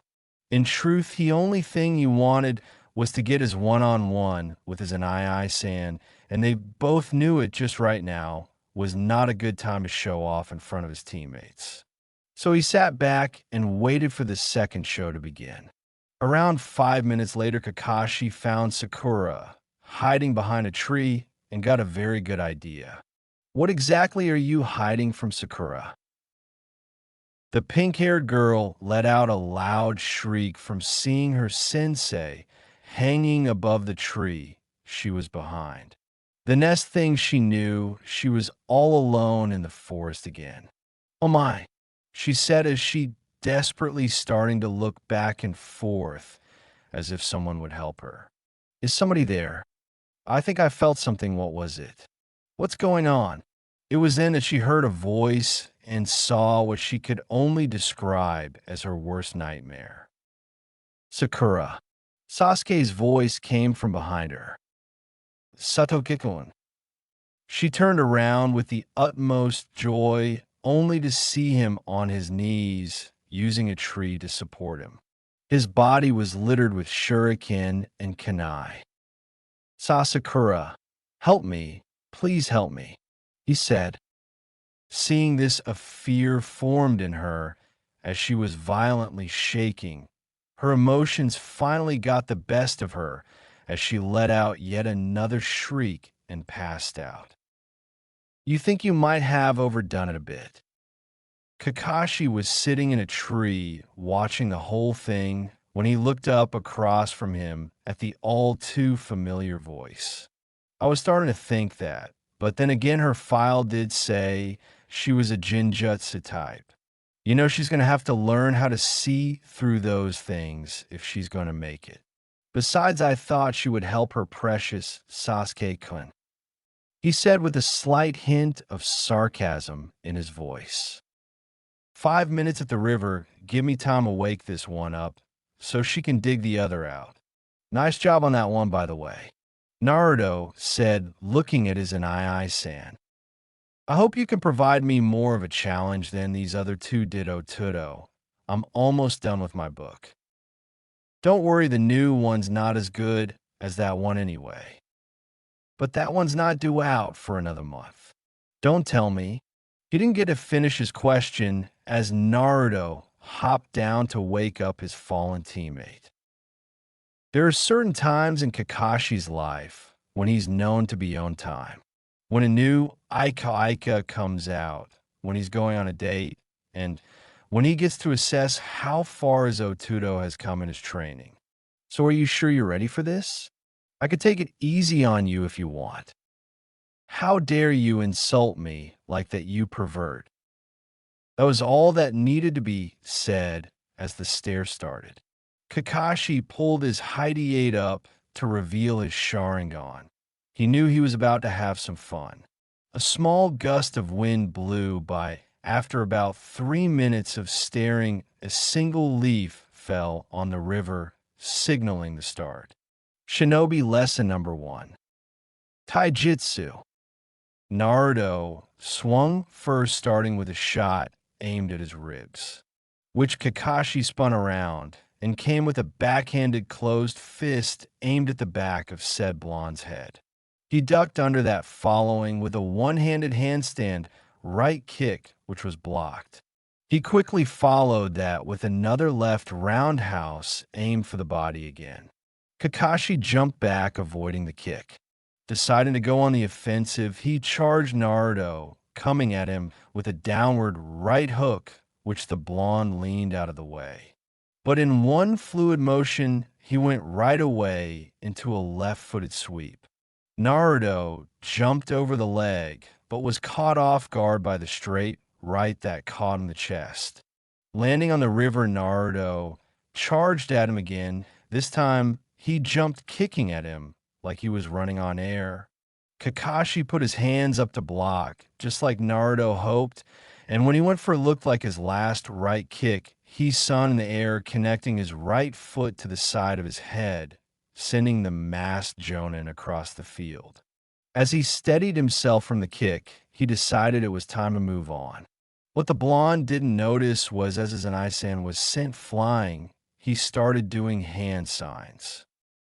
Naruto turned around when he heard a voice that was all too familiar. "Hey, Ron, what the hell do you think you're doing over here, this my area?" Naruto squinted his eyes and tilted his head. "Bachan, what the hell are you doing here?" "Just what I said, I'm here to drink." "Now, where the hell is that old pervert of a teammate of mine?" After hearing her speak, something clicked in his head. If that was Bachan, she would be at a bar with pervy Sage. And she knows to look at the hot springs first. Oh, I get very fucking funny in eyes. He put his hands in the ram seal and said, "Shinobi lesson number 2, Jinjutsu." Okay. With that, he looked to see Kakashi, eyes smiling at him across the river. "Really? Fucking Bachan, and you gave her ass her worst nightmare." If you'd have seen the look on your face, you would have known it was completely worth it. Anyways, Shinobi lesson number 3, Ninjutsu. With that, they both started flashing trough hand seals, with Kakashi finishing first. Right on, Lightning Dragon Missile Jutsu. Naruto finished his seals slightly after that. Futon, Wind Dragon Missile. Both dragons spiraled up into the air, then charged at their targets, letting off loud roars before they hit each other, locking into a battle of chakra. The Lightning Dragon could only fight for so long before the Wind Dragon pushed through. Kakashi thinking fast with the easiest defensive jutsu he could use at that moment. Doton, Earth Encampment Jutsu. He fell to one knee as a wall of earth popped up and made a dome around him, hoping that his last jutsu took enough out of Naruto's dragon to hold up. When the wind finally died down, Kakashi shot out of the encampment with a fire jutsu. Katan, Phoenix Fire Jutsu. Kagebushin no Jutsu was Naruto's answer. With that, 4 Kagebushins appeared, and they all called out for the same jutsu. Suiton, Crashing Rapids. Each blast was sent off at Kakashi, extinguishing the flames, and in the cover of the mist, the blonde let off another jutsu, coming 5 strong. Futon, Air Bullets. As the masses of air flew at Kakashi, blowing the mist out of the way, Naruto was treated with the sight of one of the bullets hitting their mark. He instantly turned around, hoping that he wouldn't end up like Sasuke. He heard a rumble under the ground, and he jumped back thinking that he was safe. Hidden Leaf Village secret technique, 1,000 years of death, was all the blonde heard as he felt 4 fingers in a slightly uncomfortable place as he was blasted off back to the field. Pervert was all he could yell back at his sensei. That's what he gets for getting a hold of the new book early and not letting me know, Kakashi thought as he watched his Otudo fly through the air. Once he landed, he saw that his pink-haired teammate was trying to still dig the Uchiha out of the ground. Thinking about the book, he had an idea of how to get the bells and actually make it seem like teamwork. So, I see you're still in the place I last left you.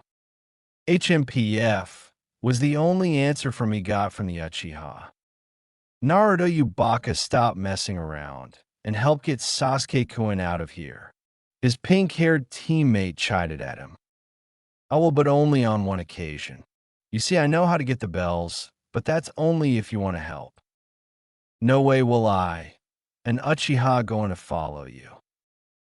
Yeah, there's no way a Baka, like you can have a way to beat a Jonin that neither of us could beat.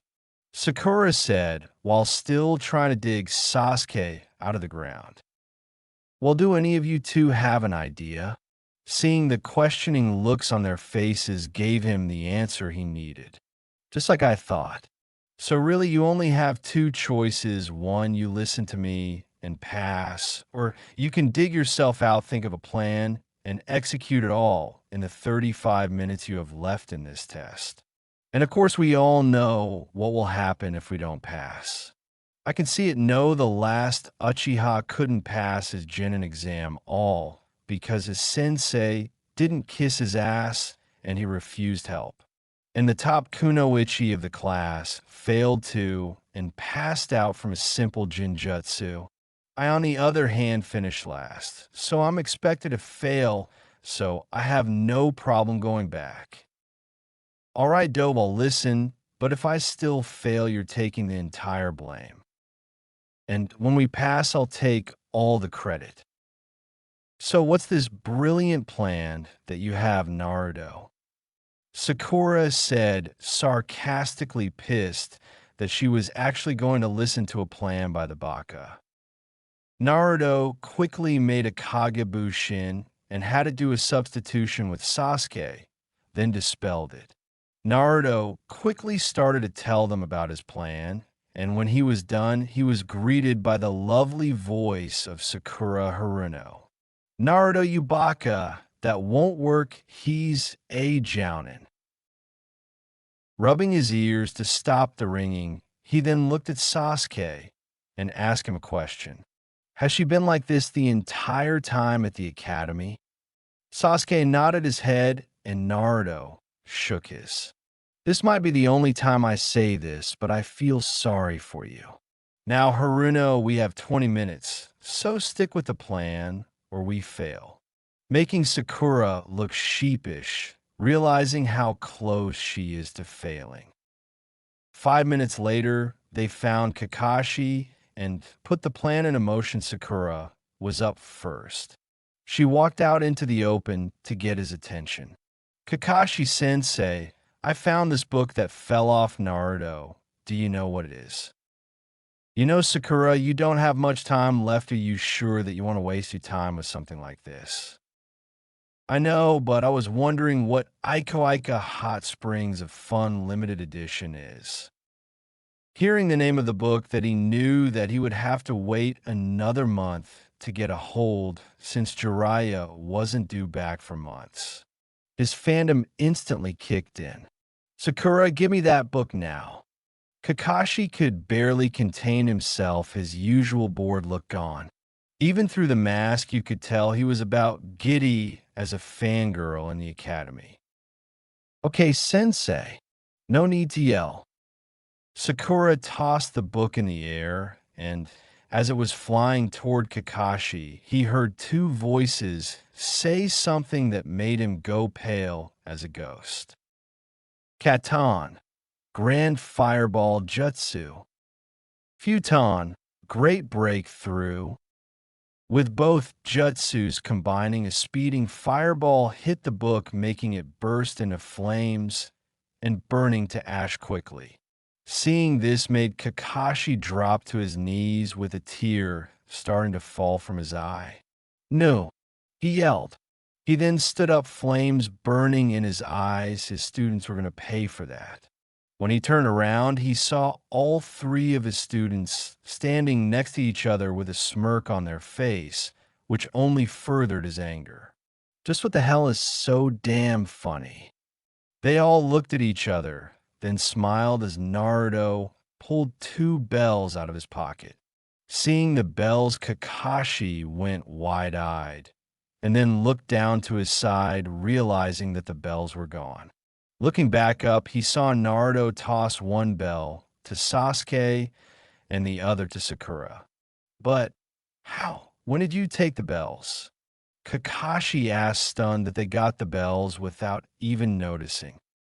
Simple, while you were watching a fireball hit the book, I had one of my clones sneak up behind you and take the bells while you were distracted. The blonde said, smiling from ear to ear. Well, I must say that that was a good idea, and you actually got the whole idea of the test. I would have passed you even if you didn't get the bells with your plan. What? Two of the three said in unison. Yes, you could have passed without getting the bells, but you three would have failed. The idea of the test was for you to realize that you were facing a Jonin and should realize that you couldn't beat me by yourself. You see, teamwork was the idea of the test, since that is the strength of the village. Anyway, since you passed, you can go home. Just meet me at the Hokage Tower tomorrow morning at 7. So until then, you're dismissed, with the exception of Naruto. Kakashi waited for the other two genin to leave. Once he was sure that they were gone, he looked at Naruto. Otudo, you have 5 seconds to give me a reason why I shouldn't kill you right here and right now. Simple, that was my copy of the book, yours is at home. You know I don't care for the book, so Pervy Sage sent 2 of them here. Just look at it this way. Now you know that you are the only one in the entire world that has a copy of the book. Come on, and San, I'm hurt that you think that I would do something like that to you. You're right, I'm sorry that I doubted you like that, so when can I come get my copy? Just come by my place around 9, and I'll give it to you. Alright, I'll see you later, Naruto. Same to you and San. As Naruto left, he had one place in his mind that he was going to first. Ichiraku Ramen. As he walked up to his favorite place to eat, Tucci saw his favorite customer. Hey Naruto, I take it from a smile on your face that you passed your test. Sure did. Old man, let me get 1 miso ramen and keep them coming. Naruto exclaimed, feeling the need to celebrate. 5 bowls later, Irika found him at the stand. How's it going, Naruto? Irika-sensei, things are going great. But I think I should be asking you that question. Are the injuries healing all right? They're healing pretty well. I'm just really sore right now. Getting away from that subject, do you mind if I join you? Of course I don't. So did you hear about my test today? Of course I did. You know, you guys surprised a lot of people when they found out that Kakashi actually passed a Genin team. Yeah, I heard that he's usually pretty tough when it comes to passing teams. Truth is, though, he almost failed, no thanks to those 2. What do you mean, Naruto? Just what it sounds like. Kakashi-sensei did the decapitation jutsu on the team, and he stayed there the entire test till I had a clone do a substitution with him. And Sakura passed out after a simple jinjutsu. Well, that's 2 out of 3. So how did you do? I held my own, even though I know he held back, but I still got him to use his Sharingan eye. Then the pervert hit me with 1,000 years of death. Well, it doesn't sound like you fared all too well yourself, superstar. Hey, weren't you listening? I made the copy ninja use his Sharingan, while he didn't even put that stupid book down when he took down those other 2. Okay, oh great one, just how did you manage to get the bells off of the famous ninja then? A very mischievous grin came across Naruto's face, and Irika knew that face all too well. That was the face when Naruto pulled a prank so good that he had to take credit for it. You see, Pervy Sage sent me an advanced copy of his new book. So I had the Banshee show up in front of him and say that it fell off me. You can imagine his face when she said the title of the book. Irika chuckled when he started to think on how many different ways that this could end. He then demanded the book, which she tossed to him. Then the team, and I burn it right in his face, and he thought it was the only copy. While he busy watching in disbelief, I had a Kagebushin sneak up behind him and take the bells. He finished with his trademark fox grin. Upon hearing this, Irika almost fell out of his chair. He was laughing so hard. When he finally calmed down enough to somewhat talk, wiping the tears from his eyes, he finally spoke. Naruto, you have no idea how much everyone that knows Kakashi would pay to see that happen to him. Especially the women of this village. Some might be jealous that you got to do that to him first, though. Irika Sensei, there's one thing that you can't tell anybody. What would that be, Naruto?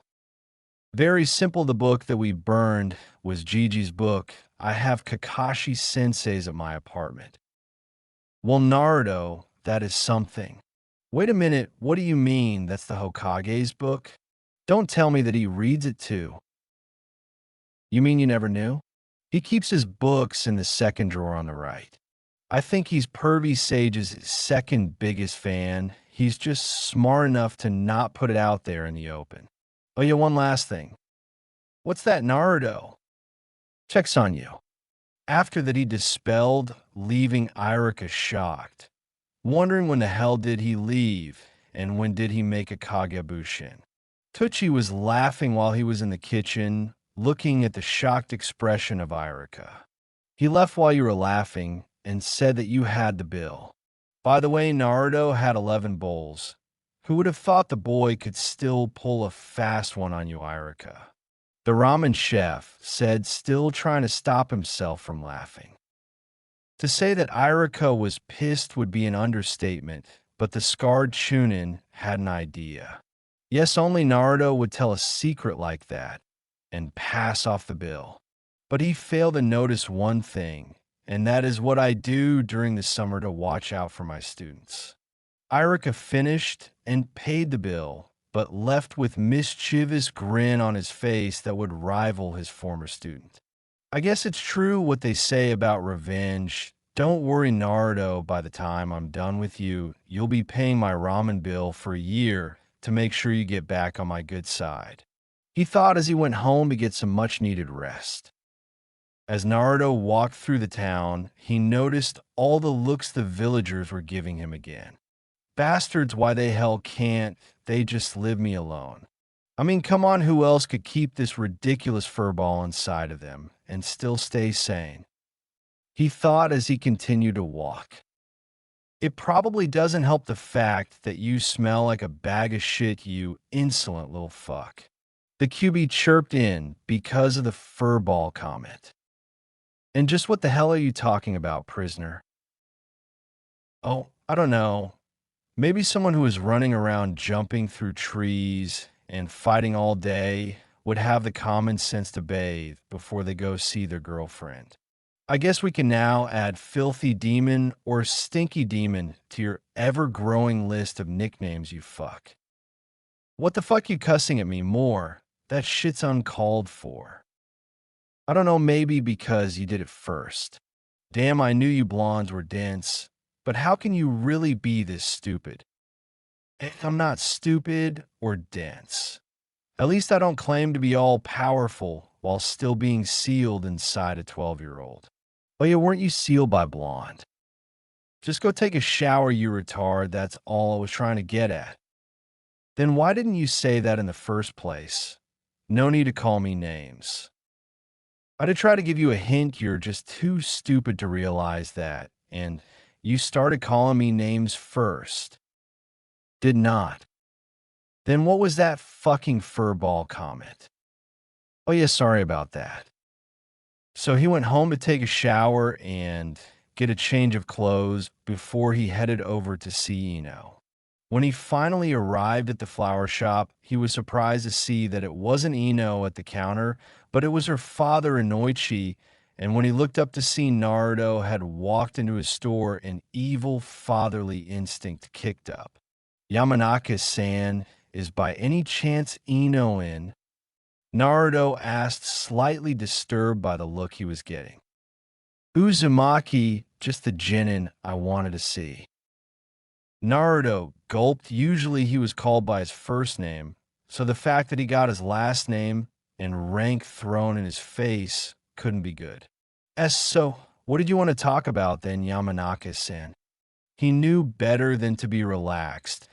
Now, something about a guy that could scramble your mind like eggs for breakfast and dating his daughter made him realize when to act right. Yes, I wanted to talk to you about the date you had with my daughter last time. He gulped again as his eyes narrowed on him. Now, I don't have a problem with you telling my princess who your father was. I'm honored that you trust her that much with the Chunin exams not so far away, and that's even if you get nominated first time up. But just what the hell were you thinking letting my daughter meet the QB? The young blonde nearly pissed himself when he heard the sinister tone of voice he used at that last part. Big Bad Kit can stand up to anyone, but when his girlfriend's dad gets mad at him, he has to struggle to keep control of his bodily functions. This is rich. I told you it was a bad idea to show her. I'm saving this memory for later. Shut up, you stupid fox. This isn't the time for this. If you want to scramble your brains, I'm not going to put up a fight. You see, Yamanaka-san, I didn't think that she would believe me. Since I'm the first publicly known Jinchuriki of the village, I thought it would be easier just to show her, and I was there the whole time. Do you really have that low of faith in my father's skills as a seal master? I wouldn't have taken her if I didn't know it was safe. Man, I hope that bit about Dad works to make him feel for me. Don't use your father to try and sugarcoat this shit, Uzumaki. Shit, Naruto thought. It's not that I eventually didn't expect you to let her meet the Kyuubi when I found out the two of you got along, but I would at least hope to keep a 12-year girl from meeting the most powerful demon in the world for a few years, not the day she graduates from the damn academy. Inoichi finished, sending a shiver down the young boy's spine. I see what you're talking about, Yamanaka-san.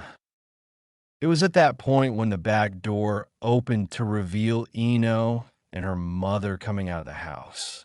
Naruto quickly looked at Ino with the help me face that she caught on her real quick. Daddy, were you trying to scare my boyfriend? Of course not, Princess. Me and Naruto were just having a friendly little talk like we always do. Seeing right through his lie, his wife spoke up in a tone of voice that would scare any man. Inoichi, honey, do you mind if we talk in the living room for a moment? She said in the sweetest voice she could muster. Of course, dear, Inoichi said, realizing that he was about to receive hell. Knowing that Naruto was safe from her dad, Ino decided to speak back up. Mommy, Daddy, Naruto-kun, and I are going to go for a walk. We'll be back in a few hours. Bye. Have fun, Ino, her mother said as they left the shop, then turned to glare at her husband, which made him gulp like Naruto had. Inoheim, are you sure that's okay with your dad? Of course it is, Naruto-kun. Daddy may be able to scare other shinobi, but when he comes home, he knows whence he's fucked. Why do you think he bought such a comfortable couch? So that's what I got myself into. Is it too late to take back my offer? He said with a slight smile on his face. Ino quickly bonked him on the head again and answered his question. You already had the chance to back out, and you passed, so deal with it. Now get up and hold my hand. Yes, Heim, he replied, defeated, making a mental note to never piss her off that much again. Unknown to the two blondes, there was one set of eyes staring at them as they were walking off. I would never treat Naruto-kun like that. Don't worry, Naruto-kun, one of these days I'll save you from that tramp. Hinata thought as she hid behind a corner watching as the two walked off. After walking for about 30 minutes, both blondes came up to a lake and Naruto was starting to get confused. Aino, what are we doing here at the lake? Well, I figured since you took me to your favorite spot in the village, I'd take you to mine. Now take off your clothes. Nanny, I said take off your clothes. You don't want to get them wet, do you? She said as she began to strip, revealing that she had a purple bikini on underneath that made Naruto spring a nosebleed. When he finally regained himself, he stripped down to his boxers and had one thought. Thank Cammy, I didn't wear white boxers today. Ino walked closer to the rock edge of the lake, then looked at her fellow blonde. Now follow me and take a deep breathe. It's a pretty good swim. Naruto looked at her, then shrugged, thinking about how scared and annoyed she looked earlier. He did as he was told. When he dived in after Ino, he saw her swim into a hole in the rock about 7 feet underwater and kept following. About 30 seconds later, they came up in what he thought was a cave at first till he saw that it wasn't covered. Inside the rock was a field of wildflowers that had a moat surrounding one of the biggest sakura trees he had ever seen. Wow, this place is amazing. How did you find this place? On accident, my family came here to go swimming a couple of summers ago, and trying to hide from everyone, I found this place. You're the first person I've ever shown it to. Besides, I've been waiting for a while to come back since it's so hard to get to when it's cold. Is there anything we can use to dry off, or do we just lie out and wait? Don't worry, I came here once during the winter with a sealing scroll and left it here. I bought blankets, towels, pillows, fire pit, and wood. I was planning on spending the night here a couple of times under the stars. That does sound great. So the two blondes set up their campsite and started to tell how their test went. Ino laughed at the hell that Kakashi put Sakura and Sasuke through during their test. And Naruto laughed when he found out that Asuma's test was to take his cigarettes from him. He could barely contain himself when she told him that when they caught him, Ino took over his mind and lit the entire pack on fire. The two blondes spent the rest of the night talking and trading more stories. Once the stars came out, Naruto created 2 Kagebushin. One to go to Ino's house to ask her mom if it was okay if they spent the night. The other went to his apartment to wait on Kakashi to come get his book. When the Kagebushin that went to Ino's house dispelled itself and Naruto got the memory, he started to laugh some more. What's so funny, Naruto-kun? Ino asked, looking confused since she hadn't said anything funny. Your mom said it was okay, and as long as I promised to give her lots of grandbabies. You should have heard the reaction out of your dad. Ino sighed at the antics of her mother, then started to laugh too. Once she started to think about how her dad would react to hearing something like that.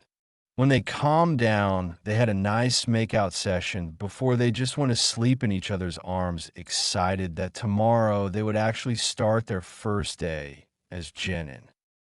The next morning, the two blondes awoke at sunrise with a smile on their face. Last night, they had decided that this would be their place. Once they sealed everything back up, they had a morning swim as they left the cove and then headed to Ino's for breakfast. Naruto was hesitant at first, but Ino assured him that her dad was gone already and that even if he wasn't, he still didn't have the balls to try and piss off her mom right now.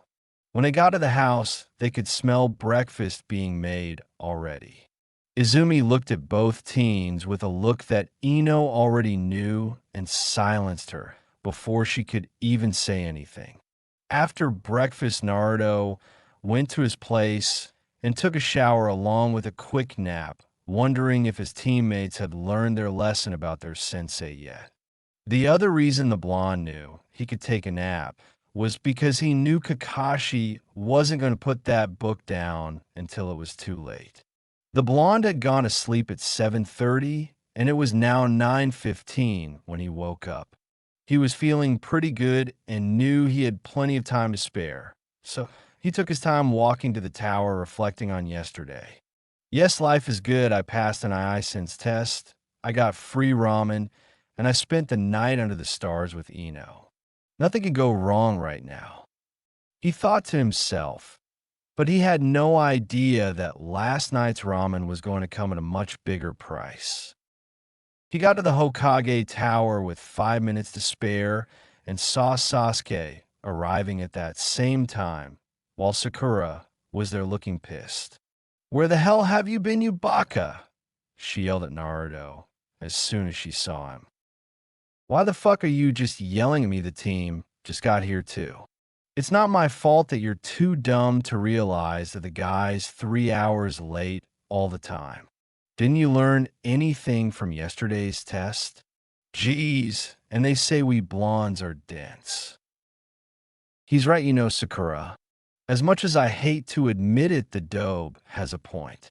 Face it, we have the only sensei that's going to let us sleep, and you might as well take advantage of that, Sasuke said as he looked at the pink-haired girl, shaking his head. You see, even the team can catch on to the obvious guess. We know who's going to be the first to die.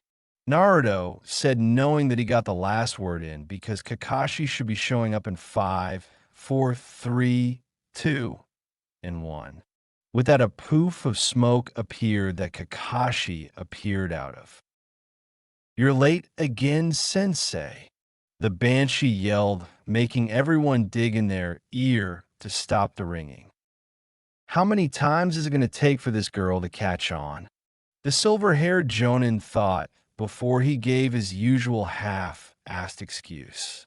"Sorry about that, but I got lost on the road of life." "More like your face in a perverted book," a certain blonde mumbled so that only his sensei could hear. "Well, since we're all here, let's go get you all your first mission as Leaf Shinobi," he said, but was thinking something completely different. "Cammy, I wish I could have put this off a lot longer." When they came into the mission assignment room, Naruto paled at whom he saw sitting at the desk next to the Hokage. "Arika-sensei, what are you doing here?" "Oh, I forgot to tell you, this is how I keep an eye out on the students to see how they're doing over the summer and get a little extra money," the scarred Chunin said, as if nothing happened yesterday. "Oh, in that case, what do you got for me, Gigi?" "Escorting a princess, killing some bandits, hunting down rogue ninja. What is it?" "I'm sorry, Naruto, but nothing of that sort right now." "Arika, can you hand me a D-rank mission, please?" Sarutobi said as he looked at the man who helped him every year. "Why, certainly, Hokage-sama. I have the perfect mission for them," he said, handing over the folder. As Sarutobi looked at the mission, he smiled as he thought to himself, "This is the perfect mission for what Naruto did." "Well, Naruto, this mission is a recovery mission. You will have to recover the Fire Daimyo's wife." He paused for dramatic effect, and to see the excited look on two of the three faces. His wife's lost cat, Tora. He smiled even bigger on the inside at the looks of disappointment. "What do you mean, Gigi, a lost cat? We're ninja now? How come we can't get a real mission?" "Naruto, do you actually think that we would send out Jinin on a dangerous mission right off the bat?" "Never mind, don't even answer that," Sandaime finished as he looked at the blonde who was about to respond. "Thank you, Hokage-sama, we accept, and we'll get right on it," Kakashi said, grabbing the folder and turning to leave. "But Kakashi-sensei," the blonde started to complain, but his sensei turned around and shot him a glare that years' worth of training taught him not to argue with me. Defeated, he put his head down and left. 2 hours later. This is Sasuke, and I'm at point B. This is Sakura, and I'm at point C. This is Naruto, and I'm at point A. Alright, we have a conformation on the target. Get ready to move. Kakashi said, the target has moved. Don't lose it, move now. How far are you from the target? I'm about 15 feet. I think we got it. Get ready to move on my count 3, 2, and 1 go. Naruto yelled as he dove for the cat. When he grabbed Tora, he immediately started clawing at his face, getting him to let go. Sasuke went after him next, but when he got close enough, Tora went straight for his crotch, causing him to jump back. That's it, fuck the mission, that piece is shit is dead, yelled Sasuke, looking at Naruto with an evil glint in both their eyes. Get it? They both yelled as they started chasing the cat. Hot on Tora's trail, both males of Team 7 were chasing the cat over the rooftops of the village. Finally, they forced Tora back on the ground and cornered the cat in an alley. What do you say, Dobe, Shuriken, or Kanai? That's an easy one, team. Kanai, so we can get the bastard and enjoy. Just as they had Tora cornered and were approaching with sinister grins on their faces, Sakura came from behind and popped them both on the head. What is wrong with two? The only reason he acted like that is because you scared him. Here, kitty, don't worry. I won't hurt you. I'm not like those two, come on, she said in a sweet voice as she went over to Tora and picked her up with no problem while petting him. See, all you had to do was be nice, and you wouldn't have had a problem. Boys. Kakashi-sensei mission save lost cat Tora complete. Very well, then let's take her back. Back in Hokage's office. Oh, my poor little Tora-chan, mommy was so worried about you naughty little fluffykins, Madame Sure Jimmy said as she was squeezing the life out of Tora, much to the delight of Sasuke and Naruto. Stupid cat, that's what it gets for going after the Uchiha family jewels. I hope she suffocates the damn thing, Sasuke thought as he watched with a smirk on his face. Ha ha, stupid cat, that kitty deserves to be squashed, Naruto said. No wonder he ran away, Sakura said. Chapter 6. I do not own Naruto. Mission to Wave. 2 months later, after countless D-rank missions along with catching Tora the cat, 9 more times Team 7 walked into the Hokage's office to get their new missions for the day. Team 7, let us see what he have for you today. There's babysitting the chief counselor 3-year-old, helping his wife to do the shopping, digging up potatoes, Sandame said before he was interrupted.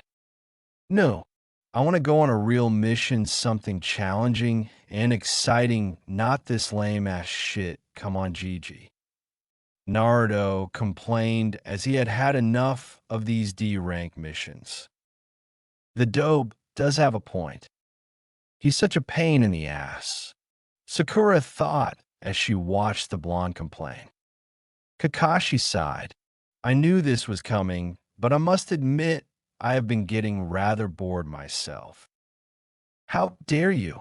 You're just a brand new genin with no experience. You start simple missions to develop your skills until you prove yourself, Iruka yelled at Naruto.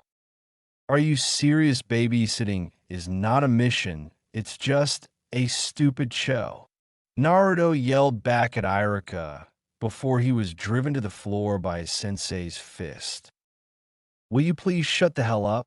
Kakashi said while looking down at his Otudo/student. Naruto, it seems that you do not understand the task you have been given. Listen, many different types of requests come into our village every day. These ranging from babysitting to assassinations, and they are ranked according to Sandame started before he looked back up at Team 7 to see that they weren't paying attention.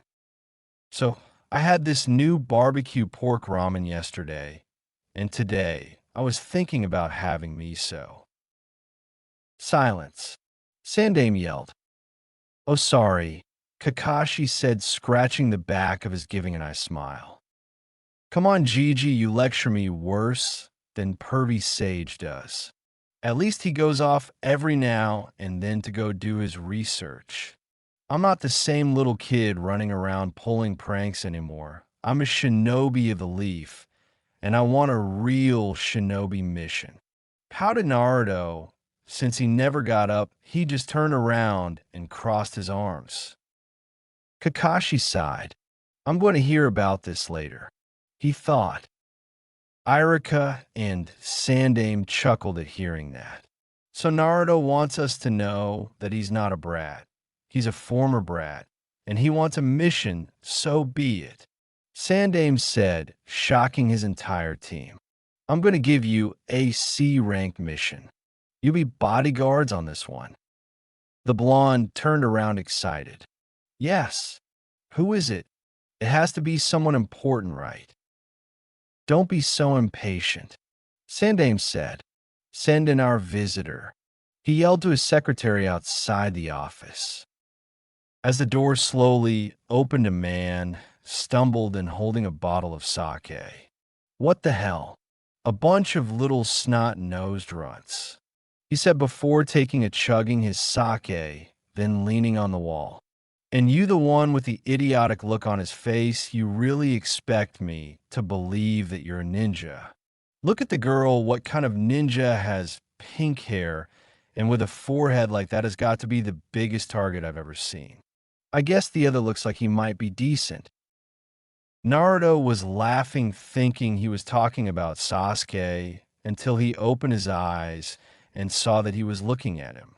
His eyes instantly narrowed, and in the blink of an eye, he had said man pushed up on the wall with a kunai at his throat.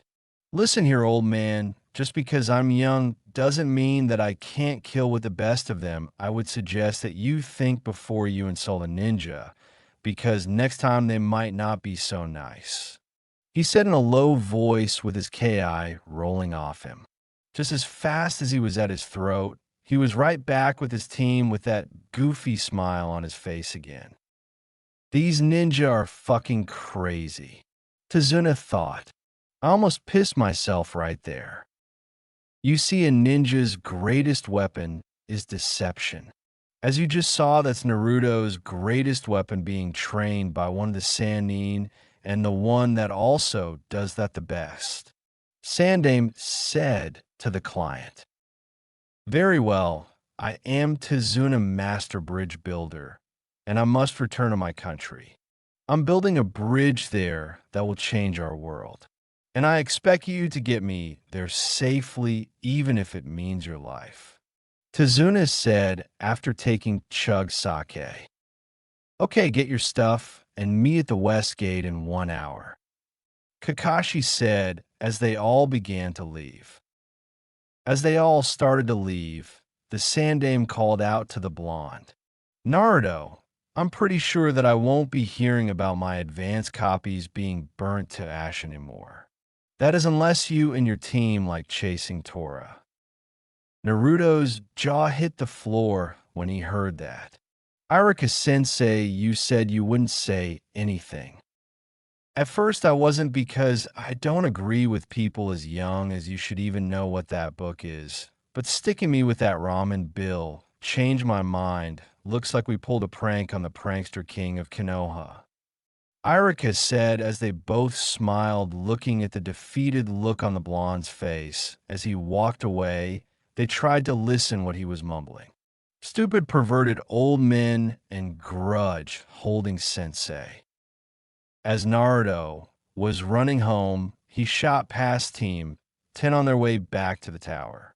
Damn, I can't talk, we got a C-rank mission, so I gotta get ready.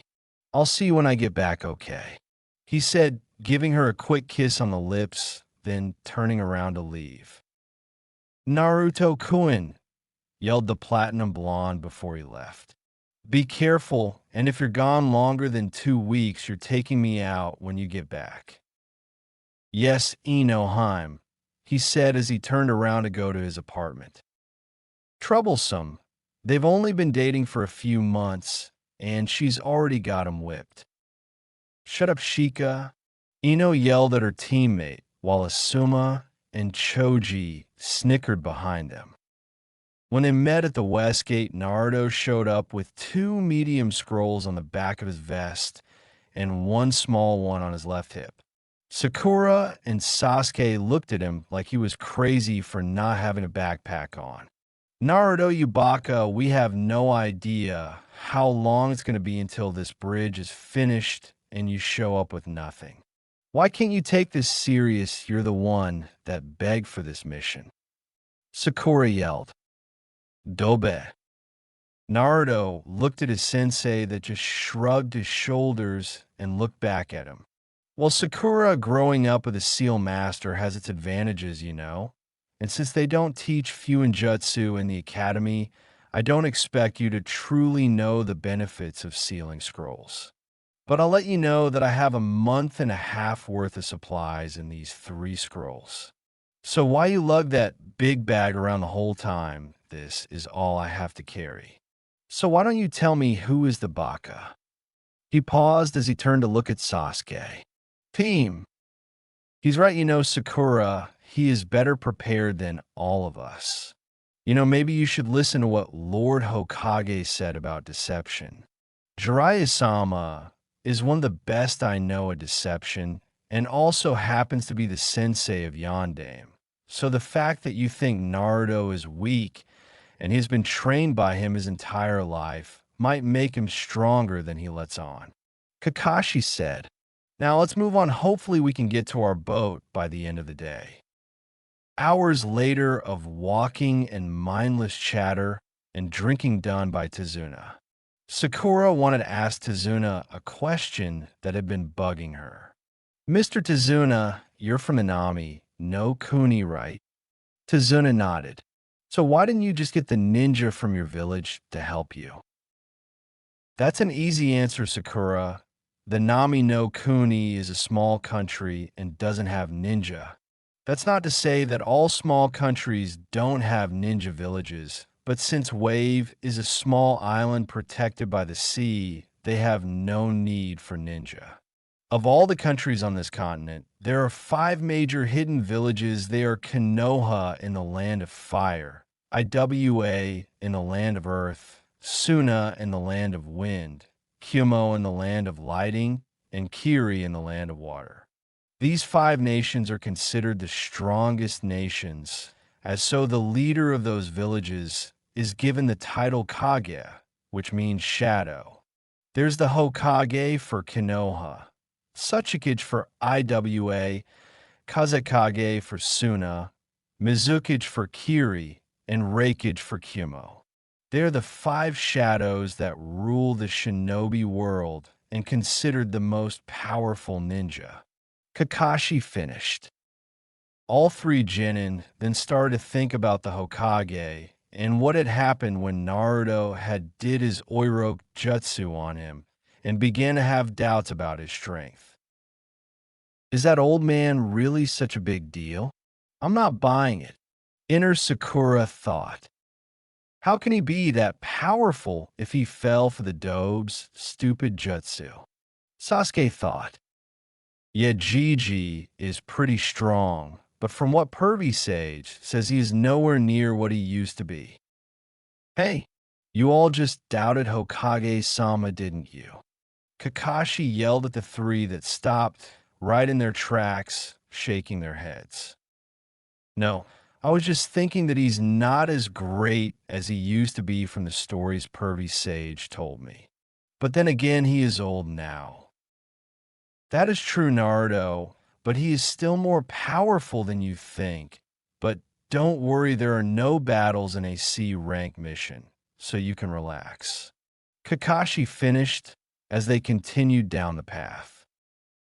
As they were walking later on through the day, they came across a puddle. Sakura, Sasuke, and Tizuna walked past it not paying attention, whereas Naruto looked up to Kakashi, who looked back at him and winked. A few steps after the puddle, two figures rose from out of the puddle covered in a cloak, then attacked Kakashi with a spike chain that wrapped around him, then tore him to shreds in front of everyone. Sakura and Tizuna were scared shitless, to say the least, as Sasuke looked shocked and prepared to defend himself. The two attackers then turned their eyes toward Tizuna as Naruto jumped right in front of him. They spread their chain out their chain, prepared to attack again. I guess you'll be the second one to die in your group, kid, along with the old man. As they shot forward again, Naruto grabbed hold of his swords and started to channel his wind chakra. When he pulled them out, he yelled, "Slicing winds!" Two blades of wind shot off from the swords headed for the chains, and when they hit the chains, snapped into 3 pieces. The blonde smirked at the stunned faces of the two attackers. Demon brothers, real names Gozu and Meizu Nukenin from Kiri, ranked Chunin, specialize in relentless fighting and poisons. Do I have your info right? Said the blonde. So, brother, we gotten so famous, even Genin from the Leaf know who we are. As one of them said, chuckling at the fact that he knew who they were. No, you're not famous. I just decided to look at a bingo book last night and start from the back and work my way to the front. Your name's popped up pretty early, so you're not that good, Naruto said as he charged Gozu on the left. Not to be outdone, Sasuke charged Meizu. The brother on the left swung his right hand that had a clawed gauntlet on it at Naruto. The blonde spun and blocked the strike with his right sword and swung with his left sword at his midsection. Seeing this caused Gozu to jump back, smiling. So, Brett, you think you got a little bit of skill? I don't think I know I got more than you, Naruto said as he charged again, this time jumping and spinning with both swords extended at his sides while going after Gozu. He was blocked, but when he came back around, it was followed by 2 feet to the chest, sending him flying into a tree.